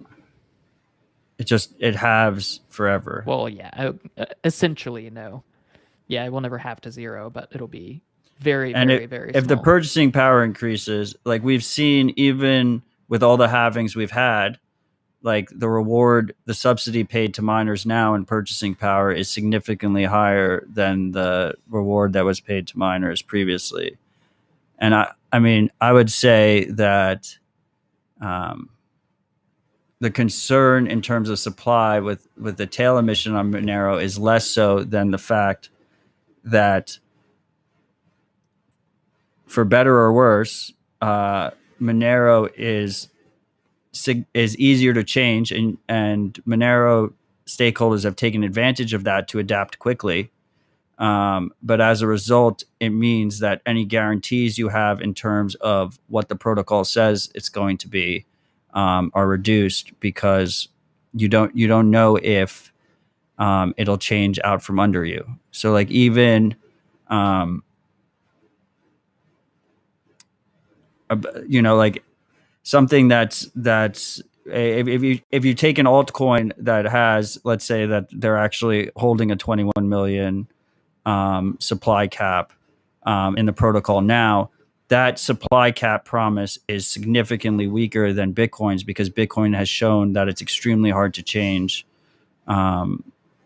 So you have a much stronger guarantee that will be held and it won't be changed in the future out from underneath you. Yeah, I think there's kind of two key points I'd like to make in response to that. I mean, one is I don't think that it's valid to really be concerned about the supply changing in Monero. Just like in Bitcoin, the supply is purely social consensus. If social consensus changed in Bitcoin enough that the supply wanted to be changed, it would be changed. It's just code. I mean, it's never going to change. But I know, I know. I agree. I don't think that Bitcoin's never going to make any large base layer changes in the future, and supply is something that is obviously, that's like the number one narrative for Bitcoin. So I don't see that changing. So I'm not saying that. I'm just saying it is social consensus. And thankfully for Bitcoin, at least as far as number go up, the supply is fixed. Social consensus is that the supply will stay fixed. It's not going to fork in any real changes anyways. So that's not really a concern there at all. But it's also not a concern in Monero because it's, again, social consensus. If people were to want to change the supply, it would have the same impact it would have on Monero, which would be to destroy trust and destroy the fundamental guarantees that have been existent since the Genesis block in Monero. So I mean, that's never going to happen either. And it's not like Monero is small. Monero is a very large community and a very large project compared to most altcoins. But yes, in comparison to Bitcoin, it is a much smaller community. The other key part, though, is that this unwillingness to change in Bitcoin, which is good for things like supply cap, is also very bad for things like increasing the base layer's privacy. I mean, this is something we've seen. There have been many proposed approaches to increase the privacy of the Bitcoin base layer, many of which have gone on to be included in Monero and used regularly with great success. But those changes have been denied simply because people either do not want to sacrifice the narrative of the back of the napkin math on looking at the total outputs to calculate the supply of Bitcoin versus trusting in some cryptography for that, or it has just not been implemented because people didn't want to take the risk of implementing a serious change into the Bitcoin base layer. So there is the niceness of Bitcoin being hard to change also has serious side effects in that Bitcoin's layer one privacy will probably never improve. Or at least it doesn't seem like it will improve noticeably. Hopefully it will. Again, many of these things I'm saying about Bitcoin, I've said this many times before on Twitter and other places, but the best thing for the world would be for Bitcoiners to wake up to the need for privacy, to wake up for the need for the spendability of Bitcoin to be improved, the fungibility to be improved, and to make the necessary changes to the base layer to make that happen. I would love that. If we had no need for a Monero in the world, that would be freaking awesome. I would be so happy. So like, don't take what I'm saying as something where like I want Monero to beat Bitcoin or anything like that. I would much rather Bitcoin just evolve into what the world needs, in my opinion, rather than needing a Monero. But because I see that as unlikely, that's why I focus on Monero. Yeah, I mean, there's two different approaches, trade-offs like everything else. Look, I appreciate you having this discussion with me on air. I hope the freaks appreciate it. I mean, regardless, I think before the Monero topic came up, we had a very, very important discussion on mobile phone privacy. So I know the freaks will find that extremely helpful, but I also hope they found it helpful, our discussion on Monero and Bitcoin, and the different trade-offs that both projects are making. Yeah, and I just want to reiterate that I respect you, and I'm really glad you came on the show. I respect what you're doing with Opt Out Pod. I think it's one of the best podcasts in the space. I don't want Bitcoiners that are listening here to get discouraged from listening to Opt Out, because Monero really isn't the main focus. Privacy and sovereignty is, and it's a fantastic show. So I really do appreciate the work you've done there. It's not even cryptocurrencies centric. That is definitely obviously a topic that comes up. We've talked about Bitcoin more than Monero, but yeah, definitely I don't want people to think that it's like a Monero only podcast or anything like that. That is not the focus. It is much more similar to the earlier discussion we had for the first couple hours that focused on Calyx and using different tools to opt out. 100%. And I expect insecure Bitcoiners to come at me probably for this last segment. I will reiterate to them that open discussion of these very important topics is good for everybody, and that as soon as we stop having open discussion, that's when things start to degrade and things get a lot worse. So it's extremely important that we have open discussion on all of these topics. And that's one of the reasons why I started Dispatch. That's one of the reasons why there's no ads or sponsors. It's completely funded by the audience, by us, for us. Seth, really enjoyed this conversation. You have any final thoughts before we wrap up? No, I really want to say thank you for having me on. I mean, I know that having on a shitcoiner like myself is sometimes detrimental to your Twitter health. And I'm sure you're going to take a lot of flack for it. But like you said, I think that hopefully I didn't come off as too aggressive or abrasive specifically about Monero. I get fired up about that. But if anyone is just surely anti-Monero, listen to the rest of this dispatch. It's been a great conversation. And I know you took some risks in social circles having me on, but I think that this concept of kind of pushing the boundaries of just Bitcoin privacy into a more general privacy journey is so vital. And I really hope that more Bitcoiners, they fall down the Bitcoin rabbit hole, they fall down the Bitcoin privacy rabbit hole, and then they fall down the general privacy rabbit hole, because it's really, I mean, that's the way I have gone through. I'm here because of Bitcoin privacy maximalists.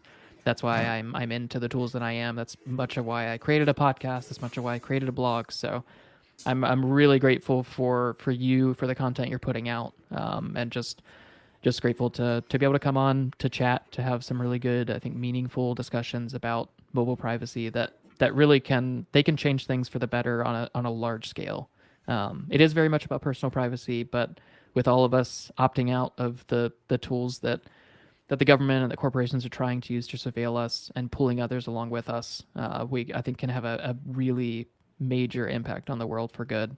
So I hope that more people take the time to learn about those tools, to gain more knowledge and understanding, and to just pull their friends and family in, pull their online communities in, really try to be the one pulling people down the privacy rabbit hole and making a change in the world that way. So yeah, really grateful for this time. Love what you're doing with Dispatch, all the educational content you've done in the past. You are one of my absolute favorite Bitcoiners, and yeah, just had a great time chatting, Matt.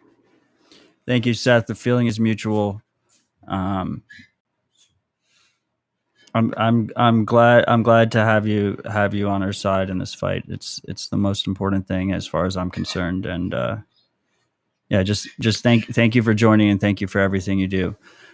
Big thanks to the freaks who joined us in the live chat, to the freaks who support the show and keep us going. And thanks for everyone for listening. Appreciate you all. Thanks, Seth. Thanks, Matt.